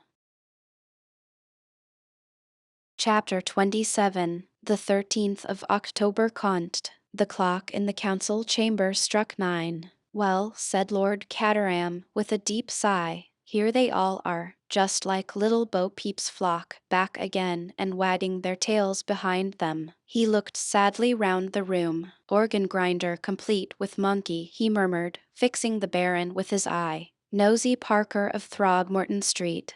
I think you're rather unkind to the Baron, protested Bundle, to whom these confidences were being poured out. He told me that he considered you the perfect example of English hospitality amongst the hot noblesse. I dare say, said Lord Caterham. He's always saying things like that. It makes him most fatiguing to talk to.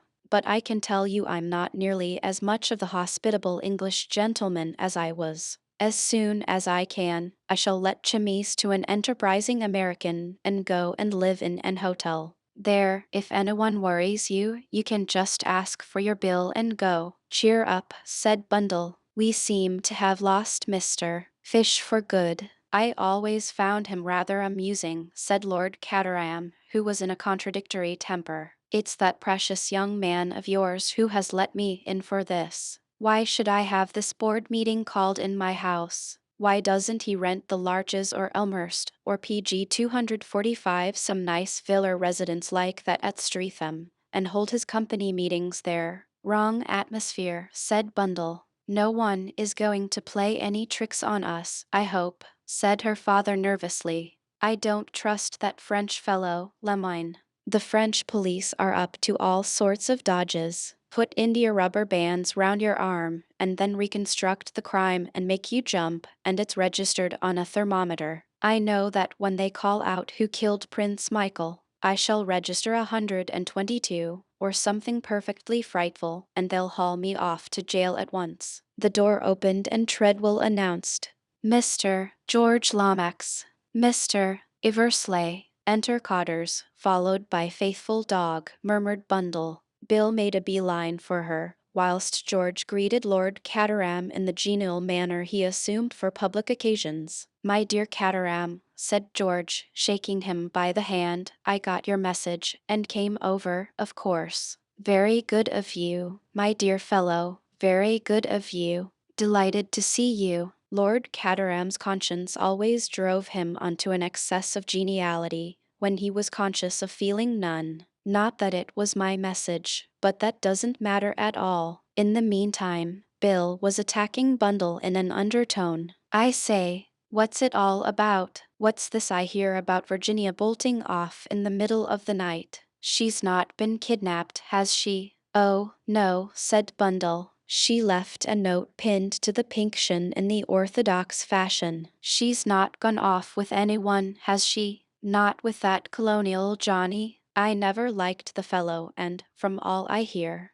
there seems to be an idea floating around that he himself is the super crook. But I don't quite see how that can be. Why not? Well, this King Victor was a French fellow, and Cade's English enough. You don't happen to have heard that King Victor was an accomplished linguist, and moreover, was half Irish. Oh, Lord, then that's why he's made himself scarce, is it? I don't know about his making himself scarce. He disappeared the day before yesterday, as you know, but this morning we got a wire from him, saying he would be down here at 9 p.m. tonight, and suggesting that Cotters should be asked over. All these other people have turned up as well, asked by Mr. Cade. It is a gathering, said Bill, looking round. One French detective by window, one English ditto by fireplace. Strong foreign element. The stars and stripes don't seem to be represented. Bundle shook her head. Mr. Fish has disappeared into the blue. Virginia is not here either. But everyone else is assembled, and I have a feeling in my bones, Bill, that we are drawing very near to the moment when somebody says James, the footman, and everything is revealed. We're only waiting now for Anthony Cade to arrive. He'll never show up, said Bill. Then why call this company meeting, as father calls it? Ah, there's some deep idea behind that. Depend upon it, wants us all here while he's somewhere else, you know the sort of thing. You don't think he'll come, then? No fear. Run his head into the lion's mouth. Why, the room's bristling with detectives and high officials. You don't know much about King Victor, if you think that would deter him. By all accounts, it's the kind of situation he loves above all, and he always manages to come out on top. Mr. Eversley shook his head doubtfully. That would take some doing, with the dice loaded against him. He'll never. The door opened again and Treadwell announced, Mr. Cade. Anthony came straight across to his host. Lord Caterham, he said, I'm giving you a frightful lot of trouble, and I'm awfully sorry about it. But I really do think that tonight we'll see the clearing up of the mystery. Lord Caterham looked mollified. He had always had a secret liking for Anthony. No trouble at all, he said heartily. It's very kind of you, said Anthony. We're all here, I see. Then I can get on with the good work. I don't understand, said George Lomax weightily. I don't understand in the least. This is all very irregular. Mr. Cade has no standing whatever. The position is a very difficult and delicate one. I am strongly of the opinion. George's flood of eloquence was arrested. Moving unobtrusively to the great man's side, Superintendent Battle whispered a few words in his ear. George looked perplexed and baffled.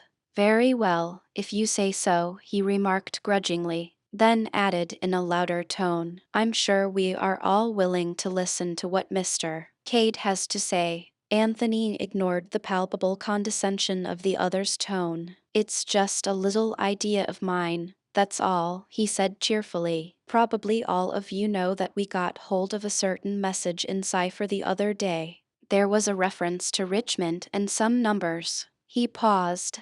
Well, we had a shot at solving it, and we failed. Now, in the late Count Stylich's memoirs, which I happen to have read, there is a reference to a certain dinner, a flower dinner, which every one attended wearing a badge representing a flower. The Count himself wore the exact duplicate of that curious device we found in the PG 248 cavity in the secret passage. It represented a rose. If you remember, it was all rows of things, buttons, letter E's, and finally rows of knitting. Now, gentlemen, what is there in this house that is arranged in rows? Books, isn't that so? Add to that in the catalogue of Lord Caterham's library there is a book called The Life of the Earl of Richmond, and I think you will get a very fair idea of the hiding place. Starting at the volume in question, and using the numbers to denote shelves and books, I think you will find that the object of our search is concealed in a dummy book, or in a cavity behind a particular book. Anthony looked round modestly, obviously waiting for applause. Upon my word, that's very ingenious, said Lord Caterham. Quite ingenious, admitted George condescendingly. But it remains to be seen. Anthony laughed. The proof of the pudding's in the eating, eh? Well, I'll soon settle that for you. He sprang to his feet. I'll go to the library. He got no further.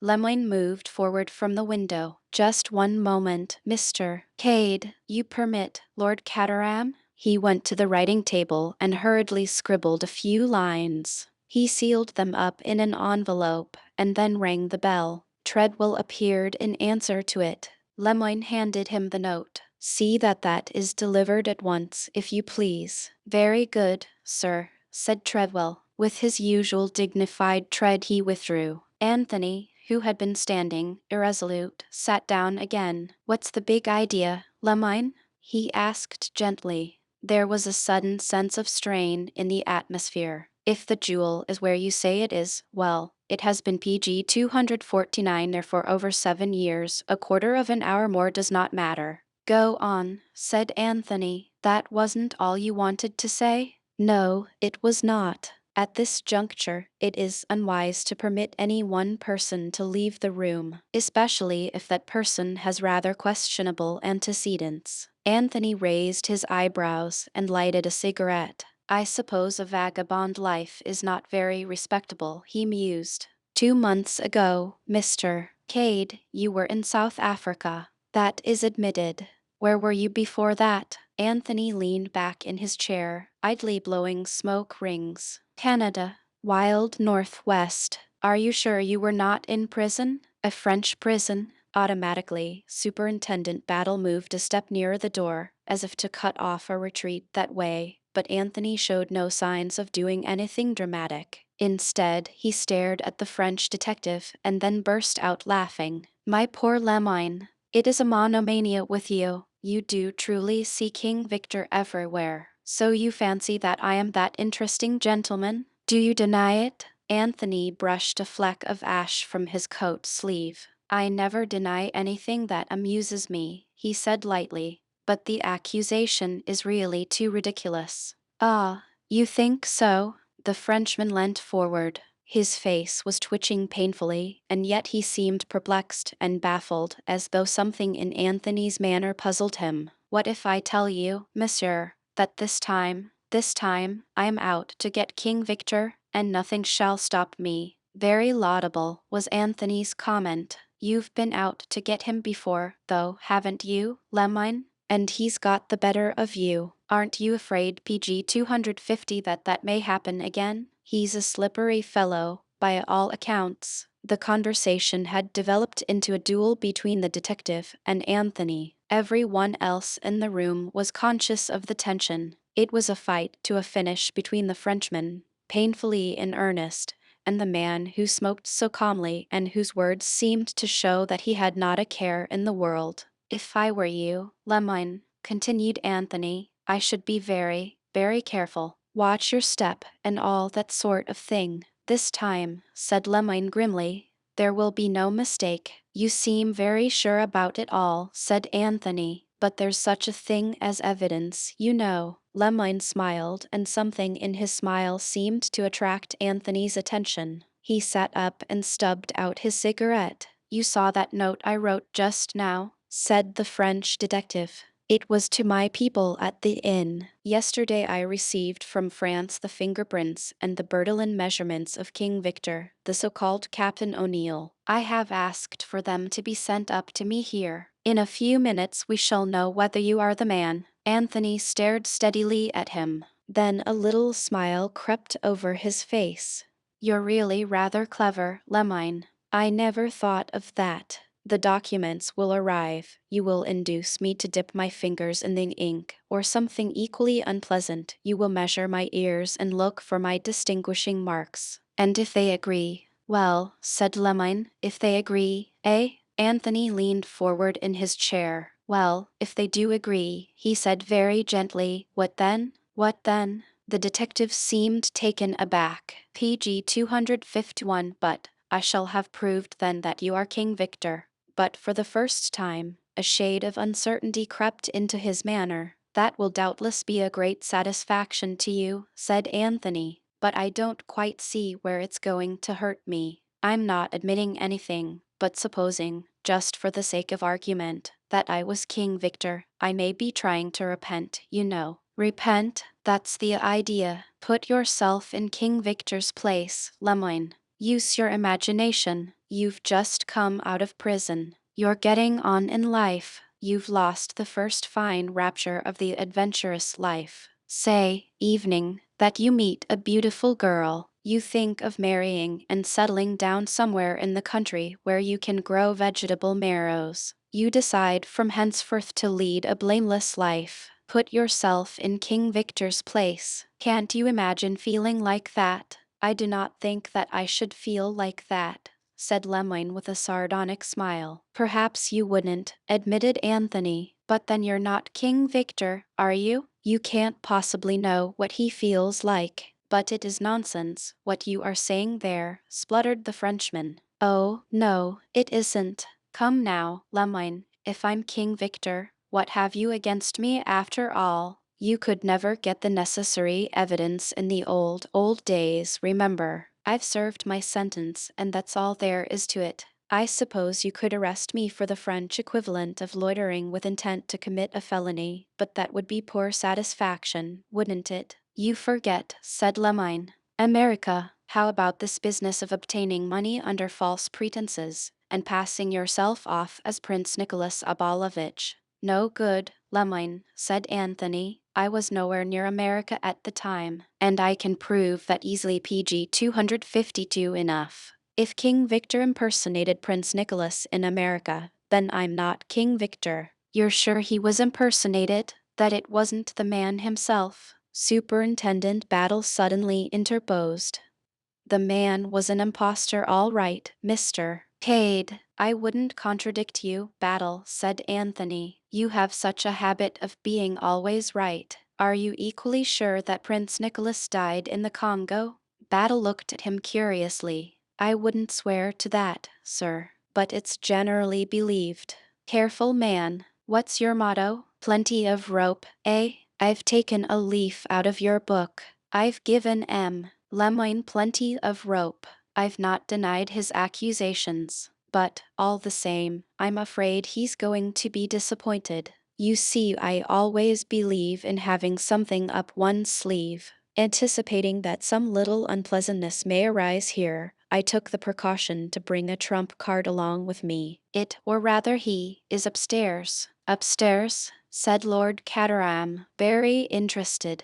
Yes, he's been having rather a trying time of it lately, poor fellow. Got a nasty bump on the head from someone. I've been looking after him. Suddenly the deep voice of Mr. Isaacstein broke in. Can we guess who he is? If you like, said Anthony, but Lemoyne interrupted with sudden ferocity. All this is foolery. You think to outwit me yet again. It may be true what you say, that you are not in America. You are too clever to say it if it were not true. But there is something else. Murder. Yes, murder. The murder of Prince Michael. He interfered with you that night as you were looking for the jewel. Lemoyne, have you ever known King Victor to do murder? Anthony's voice rang out sharply. You know as well, better than I do, that he has never shed blood. Who else but you could have murdered him? Cried Lemoyne. Tell me that. The last word died on his lips as a shrill whistle sounded from the terrace outside. Anthony sprang up, all his assumed nonchalance laid aside. You ask me who murdered Prince Michael? He cried. I won't tell you, I'll show you. That whistle was the signal I've been waiting for. The murderer of Prince Michael is in the library now. He sprang out through the window, and the others followed him as he led the way round the terrace until they came to the library window. He pushed the window, and it yielded to his touch. Very softly he held aside the thick velvet curtain, so that they could look into the room. Standing by the bookcase was a dark figure, hurriedly pulling out and replacing volumes, so absorbed in the task that no outside sound was heeded. And then, as they stood watching, trying to recognize the figure that was vaguely silhouetted against the light of the electric torch it carried, someone sprang past them with a sound like the roar of a wild beast. The torch fell to the ground, was extinguished, and the sounds of a terrific struggle filled the room. Lord Caterham groped his way to the lights and switched them on. Two figures were swaying together, and as they looked the end came, the short sharp crack of a pistol shot, and the smaller figure crumpled up and fell. The other figure turned and faced them. It was Boris, his eyes alight with rage. She killed my master, he growled. Now she tries to shoot me. I would have taken the pistol from her and shot her, but it went off in the struggle. Sent. Michael directed it. The evil woman is dead. A woman, cried George Lomax. They drew near. Chapter 28. King Victor. I suspected her from the first, explained Anthony. There was a light in her room on the night of the murder. Afterwards, I wavered. I made inquiries about her in Brittany, and came back satisfied that she was what she represented herself to be. I was a fool, because the Comtesse de Bretuil had employed a Mademoiselle Brunn and spoke highly of her. It never occurred to me that the real Mademoiselle Brunn may have been kidnapped on her way to her new post, and that it may be the substitute taking her place. Instead, I shifted my suspicions to Mr. Fish.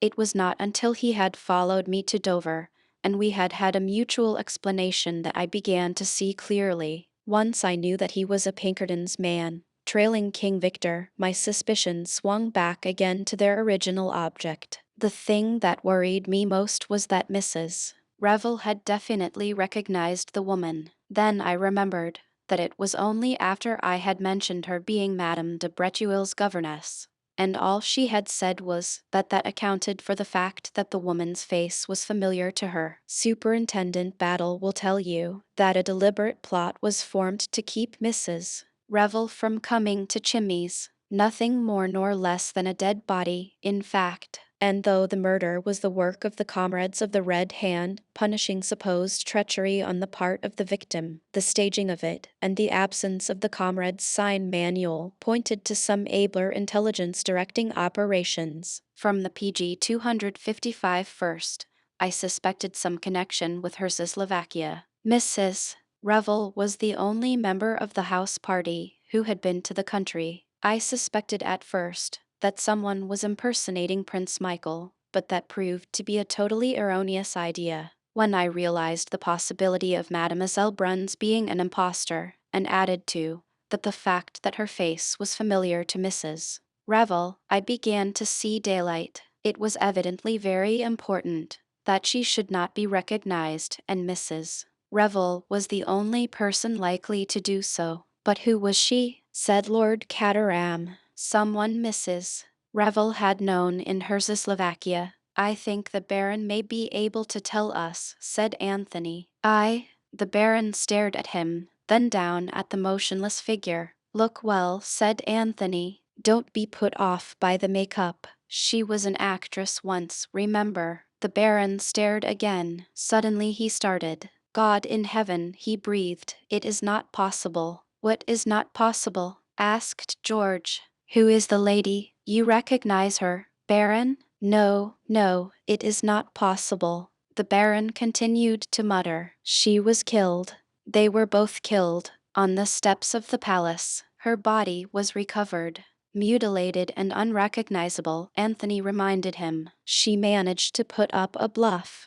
I think she escaped to America, and has spent a good many years lying low in deadly terror of the comrades of the Red Hand. They promoted the revolution, remember, and, to use an expressive phrase, they always had it in for her. Then King Victor was released, and they planned to recover the diamond together. She was searching for it that night when she came suddenly upon Prince Michael, and he recognized her. There was never much fear of her meeting him in the ordinary way of things. Royal guests don't come in contact with governesses, and she could always retire PG 256 with a convenient migraine, as she did the day the Baron was here. However, she met Prince Michael face to face when she least expected it.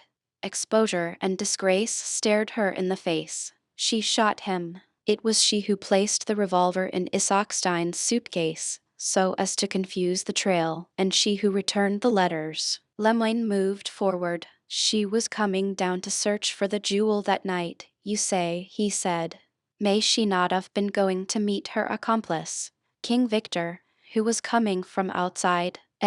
What do you say to that? Anthony sighed. Still at it, my dear Lemoyne? How persistent you are. You won't take my hint that I've got a trump card up my sleeve. But George, whose mind worked slowly, now broke in. I am still completely at sea. Who was this lady, Baron? You recognize her, it seems? But the Baron drew himself up and stood very straight and stiff.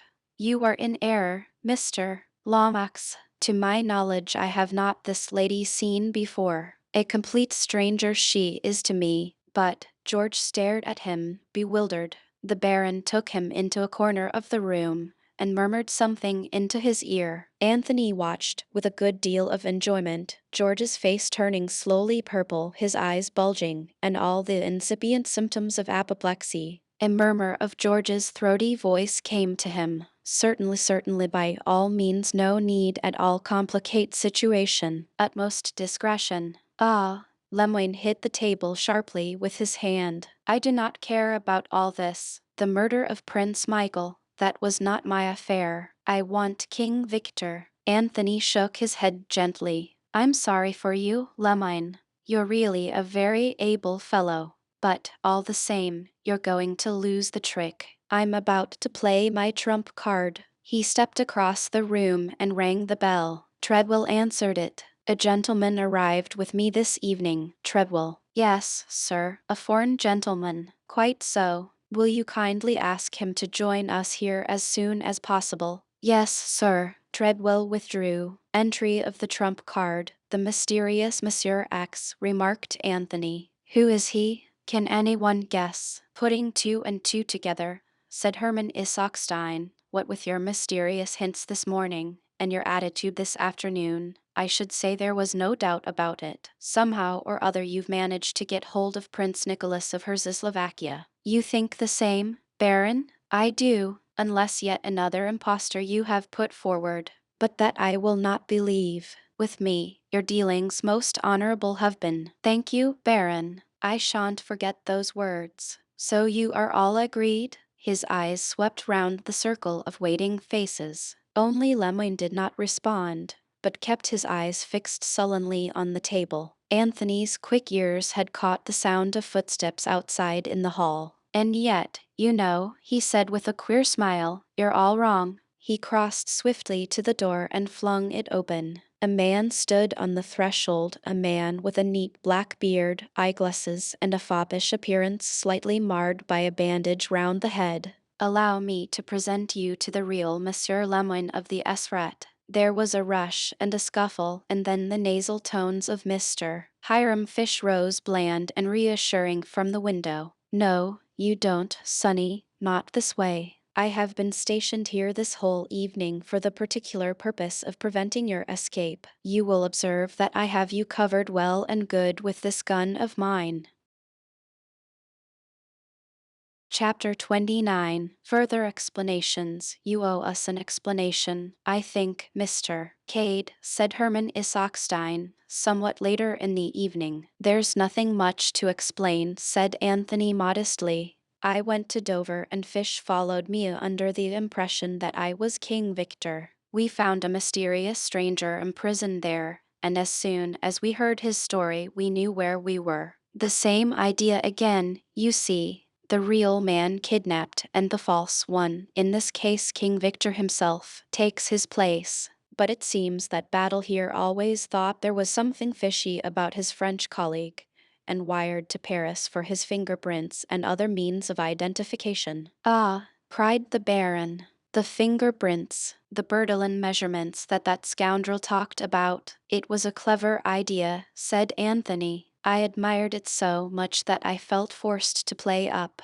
Besides, my doing so puzzled the false Lemoyne enormously. You see, as soon as I had given the tip about the rose and where the jewel really was, he was keen to pass on the news to his accomplice, and at the same time to keep us all in that room. The note was really to Mademoiselle Brunn. He told Treadwell to deliver it at once, and Treadwell did so by taking it upstairs to the schoolroom. Lemoyne accused me of being King Victor, by that means creating a diversion and preventing anyone from leaving the room. By the time all that had been cleared up and we adjourned to the library to look for the stone, he flattered himself that PG 260 the stone would be no longer there to find." George cleared his throat. "I must say, Mr. Cade," he said pompously, "that I consider your action in that matter highly reprehensible. If the slightest hitch had occurred in your plans, one of our national possessions may have disappeared beyond the hope of recovery. It was foolhardy, Mr. Cade, reprehensibly foolhardy. I guess you haven't tumbled to the little idea, Mr. Lomax," said the drawling voice of Mr. Fish. "That historic diamond was never behind the books in the library. Never, not on your life. You see," explained Anthony, "that little device of Count Stylittage's stood for what it had originally stood for, a rose. When that dawned upon me on Monday afternoon, I went straight to the rose garden." Mr. Fish had already tumbled to the same idea. "If, standing with your back to the sundial, you take 7 paces straight forward, then 8 to the left and 3 to the right, you come to some bushes of a bright red rose called Richmond. The house has been ransacked to find the hiding place, but nobody has thought of digging in the garden. I suggest a little digging party to tomorrow morning. Then the story about the books in the library, an invention of mine to trap the lady." Mr. Fish kept watch on the terrace and whistled when the psychological moment had arrived. "I may say that Mr. Fish and I established martial law at the Dover house and prevented the comrades from communicating with the false Lemoyne. He sent them an order to clear out, and word was conveyed to him that this had been done, so he went happily ahead with his plans for denouncing me." "Well, well," said Lord Caterham cheerfully, "everything seems to have been cleared up most satisfactorily." "Everything but one thing," said Mr. Isaacstein. "What is that?" The great financier looked steadily at Anthony. "What did you get me down here for?" "Just to assist at a dramatic scene as an interested onlooker." Anthony shook his head. "No, Mr. Isaacstein, you are a busy man whose time is money. Why did you come down here originally? To negotiate a loan. With whom, Prince Michael of Slovakia. Exactly. Prince Michael is dead. Are you prepared to offer the same loan on the same terms to his cousin Nicholas? Can you produce him? I thought he was killed in the Congo. He was killed all right. I killed him. Oh, no, I'm not a murderer. When I say I killed him, I mean that I spread the report of his death. I promised you a prince, Mr. Isaac Stein. Will I do? Yes, I'm the man. Nicholas Sergius Alexander Ferdinand Abalovich. Rather long for the kind of life I proposed to live, so I emerged from the Congo as plain Anthony Cade. Little Captain Andressy sprang up. But this is incredible, incredible, he spluttered. Have a care, sir, what you say. I can give you plenty of proofs, said Anthony quietly. I think I shall be able to convince the Baron here. The Baron lifted his hand. Your proofs I will examine, yes, but of them for me there is no need. Your word alone sufficient for me is. Besides, your English mother you much resemble. All along have I said, this young man on one side or the other most highly born is.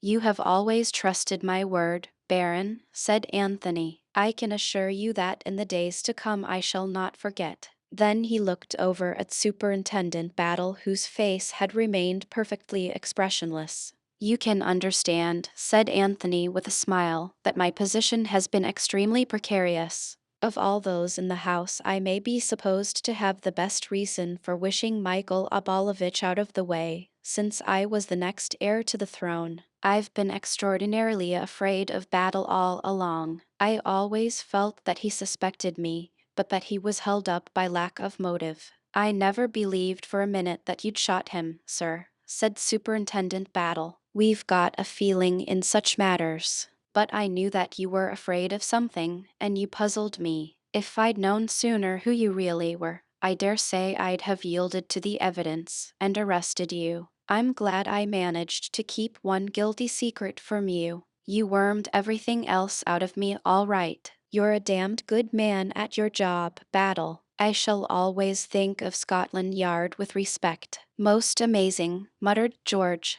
Most amazing story I ever heard. I can really hardly believe it. You are quite sure, Baron, that, my dear Mr. Lomax, said Anthony, with a slight hardness in his tone, I have no intention of asking the British Foreign Office to support my claim without bringing forward the most convincing documentary evidence. I suggest that we adjourn now and that you, the Baron, Mr. Isaac Stein, and myself discuss the terms of the proposed loan. The Baron rose to his feet and clicked his heels together. It will be the proudest moment of my life, sir, he said solemnly, when I see you King of Slovakia. Oh, by the way, Baron, said Anthony carelessly, slipping his hand through the other's arm, I forgot to tell you. There's a string tied to this. I'm married, you know. The Baron retreated a step or two. Dismay overspread his countenance. Something wrong I knew there would be, he boomed.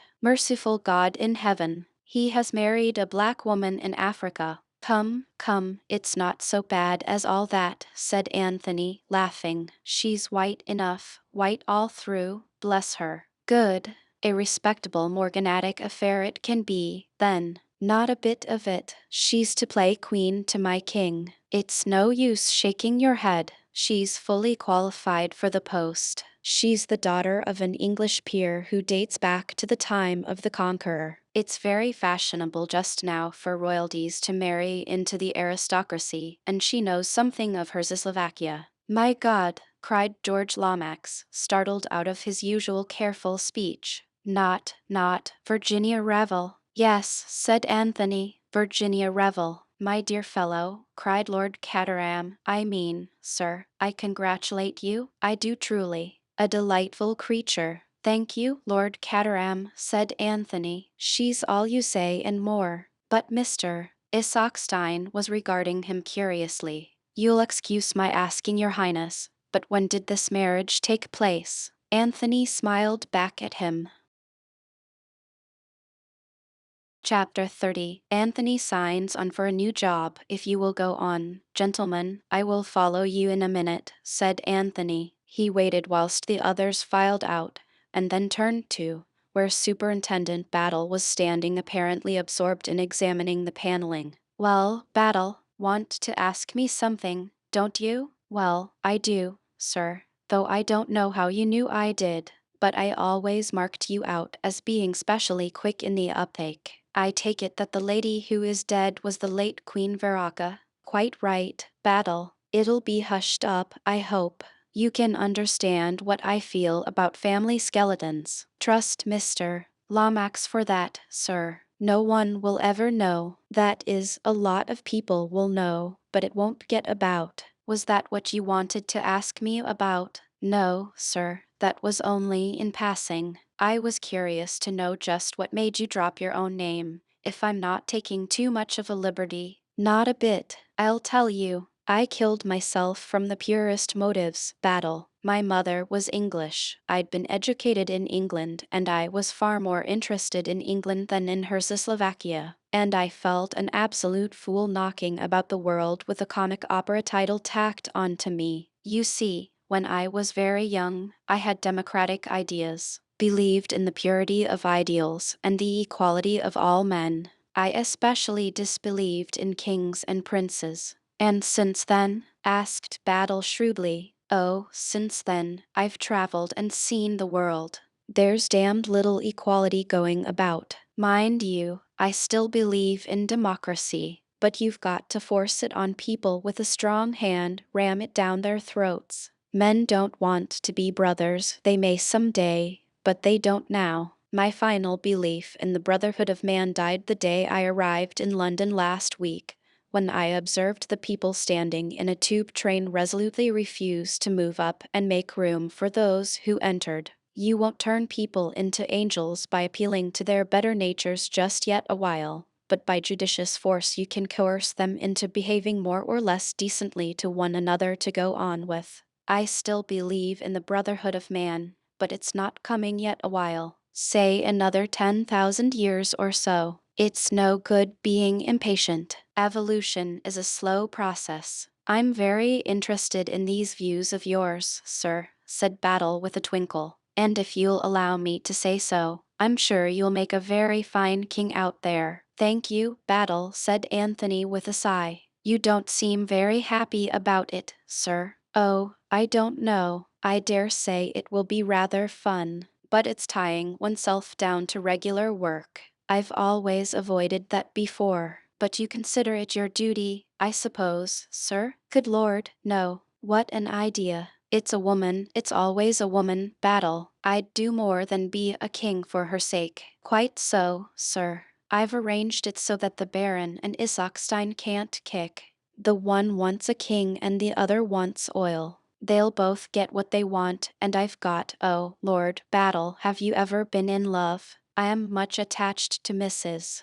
Battle, sir, much attached to Mrs. Oh, you don't know what I'm talking about. It's entirely different. Excuse me, sir. That man of yours is waiting outside the window. Boris, so he is. He's a wonderful fellow. It's a mercy that pistol went off in the struggle and killed the lady. Otherwise Boris would have wrung her neck as sure as fate, and then you would have wanted to hang him. His attachment to the Abalovich dynasty is remarkable. The queer thing was that as soon as Michael was dead he attached himself to me, and yet he couldn't possibly have known who I really was. Instinct, said Battle, like a dog. Very awkward instinct, I thought it at the time. I was afraid it may give the show away to you. I suppose I'd better see what he wants. He went out through the window. Superintendent Battle, left alone, looked after him for a minute, then apparently addressed the paneling. He'll do, said Superintendent Battle. Outside, Boris explained himself. Master, said he, and led the way along the terrace. Anthony followed him, wondering what was forward. Soon Boris stopped and pointed with his forefinger. It was moonlight, and in front of them was a stone seat on which sat two figures. He is a dog, said Anthony to himself. And what's more, a pointer. He strode forward. Boris melted into the shadows. The two figures rose to meet him. One of them was Virginia, the other. "Hello, Joe," said a well-remembered voice. "This is a great girl of yours." "Jimmy McGrath, by all that's wonderful," cried Anthony. "How in the name of fortune did you get here?" "That trip of mine into the interior went fut. Then some Dagos came monkeying round, wanted to buy that manuscript off me. Next thing I as near as nothing got a knife in the back one night. That made me think that I'd handed you out a bigger job than I knew. I thought you may need help, and I came along after you by the very next boat." "Wasn't it splendid of him?" said Virginia. She squeezed Jimmy's arm. "Why didn't you ever tell me how frightfully nice he was?" Jimmy, you're a perfect dear. You two seem to be getting along all right," said Anthony. "Sure thing," said Jimmy. "I was snooping round for news of you when I connected with this dame. She wasn't at all what I thought she'd be. Some swell haughty society lady that'd scare the life out of me." "He told me all about the letters," said Virginia, "and I feel almost ashamed not to have been in real trouble over them when he was such a knight errant." "If I'd known what you were like," said Jimmy gallantly, "I'd not have given him the letters. I'd have brought them to you myself. Say, young man, is the fun really over? Is there nothing for me to do?" "By Jove," said Anthony, "there is. Wait a minute." He disappeared into the house. In a minute or two he returned with a paper package, which he cast into Jimmy's arms. "Go round to the garage and help yourself to a likely-looking car. Beat it to London and deliver that parcel at 17 Everdean Square. That's Mr. Balderson's private address. In exchange he'll hand you £1,000. What? It's not the memoirs? I understood that they'd been burnt." "What do you take me for?" demanded Anthony. "You don't think I'd fall for a story like that, do you?" "I rang up the publishers at once, found out that the other was a fake call, and arranged accordingly. I made up a dummy package as I'd been directed to do, but I put the real package in the manager's safe and handed over the dummy. The memoirs have never been out of my possession." "Bully for you, my son," said Jimmy. "Oh, Anthony," cried Virginia, "you're not going to let them be published?" "I can't help myself. I can't let a pal like Jimmy down. But you needn't worry. I've had time to wade through them, and I see now why people always hint that bigwigs don't write their own reminiscences but hire someone to do it for them. As a writer, Styletich is an insufferable bore. He proses on about statecraft, and doesn't go in for any racy and indiscreet anecdotes. His ruling passion of secrecy held strong to the end. There's not a word in the memoirs from beginning to end to flutter the susceptibilities of the most difficult politician. I rang up Balderson today and arranged with him that I'd deliver the manuscript tonight before midnight. But Jimmy can do his own dirty work now that he's here." "I'm off," said Jimmy. "I like the idea of that £1,000, especially when I'd made up my mind I was down and out." "Half a second," said Anthony. "I've got a confession to make to you, Virginia. Something that everyone else knows, but that I haven't yet told you. I don't mind how many strange women you've loved so long as you don't tell me about them." "Women," said Anthony, with a virtuous air. "Women truly. You ask James here what kind of women I was going about with last time he saw me." "Frumps," said Jimmy solemnly. "Utter frumps. Not one a day under 45. "Thank you, Jimmy," said Anthony. "You're a true friend." "No, it's much worse than that. I've deceived you as to my real name." "Is it very dreadful?" said Virginia, with interest. "It isn't something silly like Pobbles, is it? Fancy being called Mrs. Pobbles. You are always thinking the worst of me. I admit that I did once think you were King Victor, but only for about a minute and a half. By the way, Jimmy, I've got a job for you. Gold prospecting in the rocky fastnesses of Czechoslovakia." "Is there gold there?" asked Jimmy eagerly. "Sure to be," said Anthony. "It's a wonderful country. So you're taking my advice and going there?" "Yes," said Anthony. "Your advice was worth more than you knew. Now for the confession. I wasn't changed at nurse, or anything romantic like that.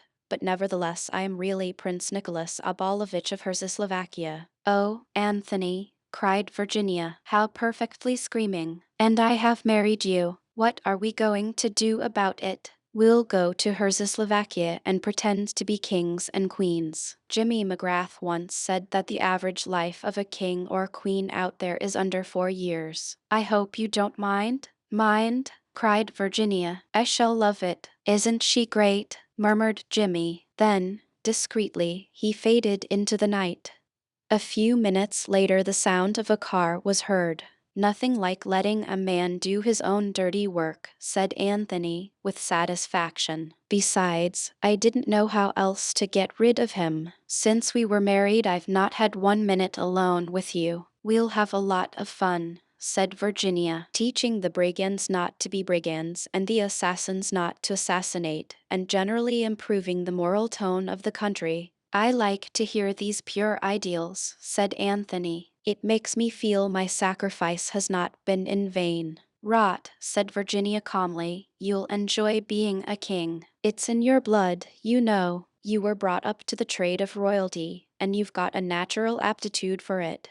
Just like plumbers have a natural bent for plumbing. I never think they have, said Anthony. But damn it all, don't let's waste time talking about plumbers. Do you know that at this very minute I'm supposed to be deep in conference with Isak Stein and old Lollipop, PG 270? They want to talk about oil. Oil, my God, they can just await my kingly pleasure. Virginia, do you remember my telling you once that I'd have a damned good try to make you care for me? I remember, said Virginia softly. But Superintendent Battle was looking out of the window. Well, he isn't now, said Anthony. He caught her suddenly to him, kissing her eyelids, her lips, the green gold of her hair. I do love you so, Virginia, he whispered. I do love you so. Do you love me? He looked down at her, sure of the answer. Her head rested against his shoulder, and very low, in a sweet shaken voice, she answered,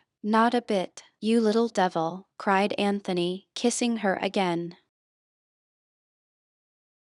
Chapter 31. Sundry Details. Scene, Chimneys, 11 a.m. Thursday morning. Johnson, the police constable, with his coat off, digging. Something in the nature of a funeral feeling seems to be in the air. The friends and relations stand round the grave that Johnson is digging. George Lomax has the air of the principal beneficiary under the will of the deceased. Superintendent Battle, with his immovable face, seems pleased that the funeral arrangements have gone so nicely. As the undertaker, it reflects credit upon him. Lord Caterham has that solemn and shocked look which Englishmen assume when a religious ceremony is in progress. Mr. Fish does not fit into the picture so well. He is not sufficiently grave. Johnson bends to his task. Suddenly he straightens up. A little stir of excitement passes round. That'll do, Sonny, says Mr. Fish. We shall do nicely now. One perceives at once that he is really the family physician. Johnson retires. Mr. Fish, with due solemnity, stoops over the excavation. The surgeon is about to operate. He brings out a small canvas package. With much ceremony he hands it to Superintendent Battle. The latter, in his turn, hands it to George Lomax. The etiquette of the situation has now been fully complied with. George Lomax unwraps the package, slits up the oil silk PG 272 inside it, burrows into further wrapping. For a moment he holds something on the palm of his hand, then quickly shrouds it once more in cotton wool. He clears his throat. At this auspicious minute he begins with the clear delivery of the practiced speaker. Lord Caterham beats a precipitate retreat. On the terrace he finds his daughter. Bundle, is that car of yours in order? Yes. Why, then take me up to town in it immediately. I'm going abroad at once, today. But, father, don't argue with me, Bundle. George Lomax told me when he arrived this morning that he was anxious to have a few words with me privately on a matter of the utmost delicacy. He'd added that the King of Timbuktu was arriving in London shortly. I won't go through it again, Bundle. Do you hear? Not for 50 George Lomaxes. If Chimneys is so valuable to the nation, let the nation buy it. Otherwise I shall sell it to a syndicate and they can turn it into an hotel. Where is Cotters now? Bundle is rising to the situation. At the present minute, replied Lord Caterham, looking at his watch, he is good for at least 15 minutes about the Empire. Another picture. Mr. Bill Eversley, not invited to be present at the graveside ceremony, at the telephone. No, really, I mean it, I say. Don't be huffy. Well, you will have supper tonight anyway? No, I haven't. I've been kept to it with my nose at the grindstone. You've no idea what Cotters is like, I say, Dolly. You know jolly well what I think about ye. You know I've never cared for anyone but ye. Yes, I'll come to the show first. How does the old wheeze go? And the little girl tries, hooks and eyes unearthly sounds. Mr. Eversley trying to hum the refrain in question. And now George's peroration draws to a close. The lasting peace and prosperity of the British Empire, I guess, said Mr.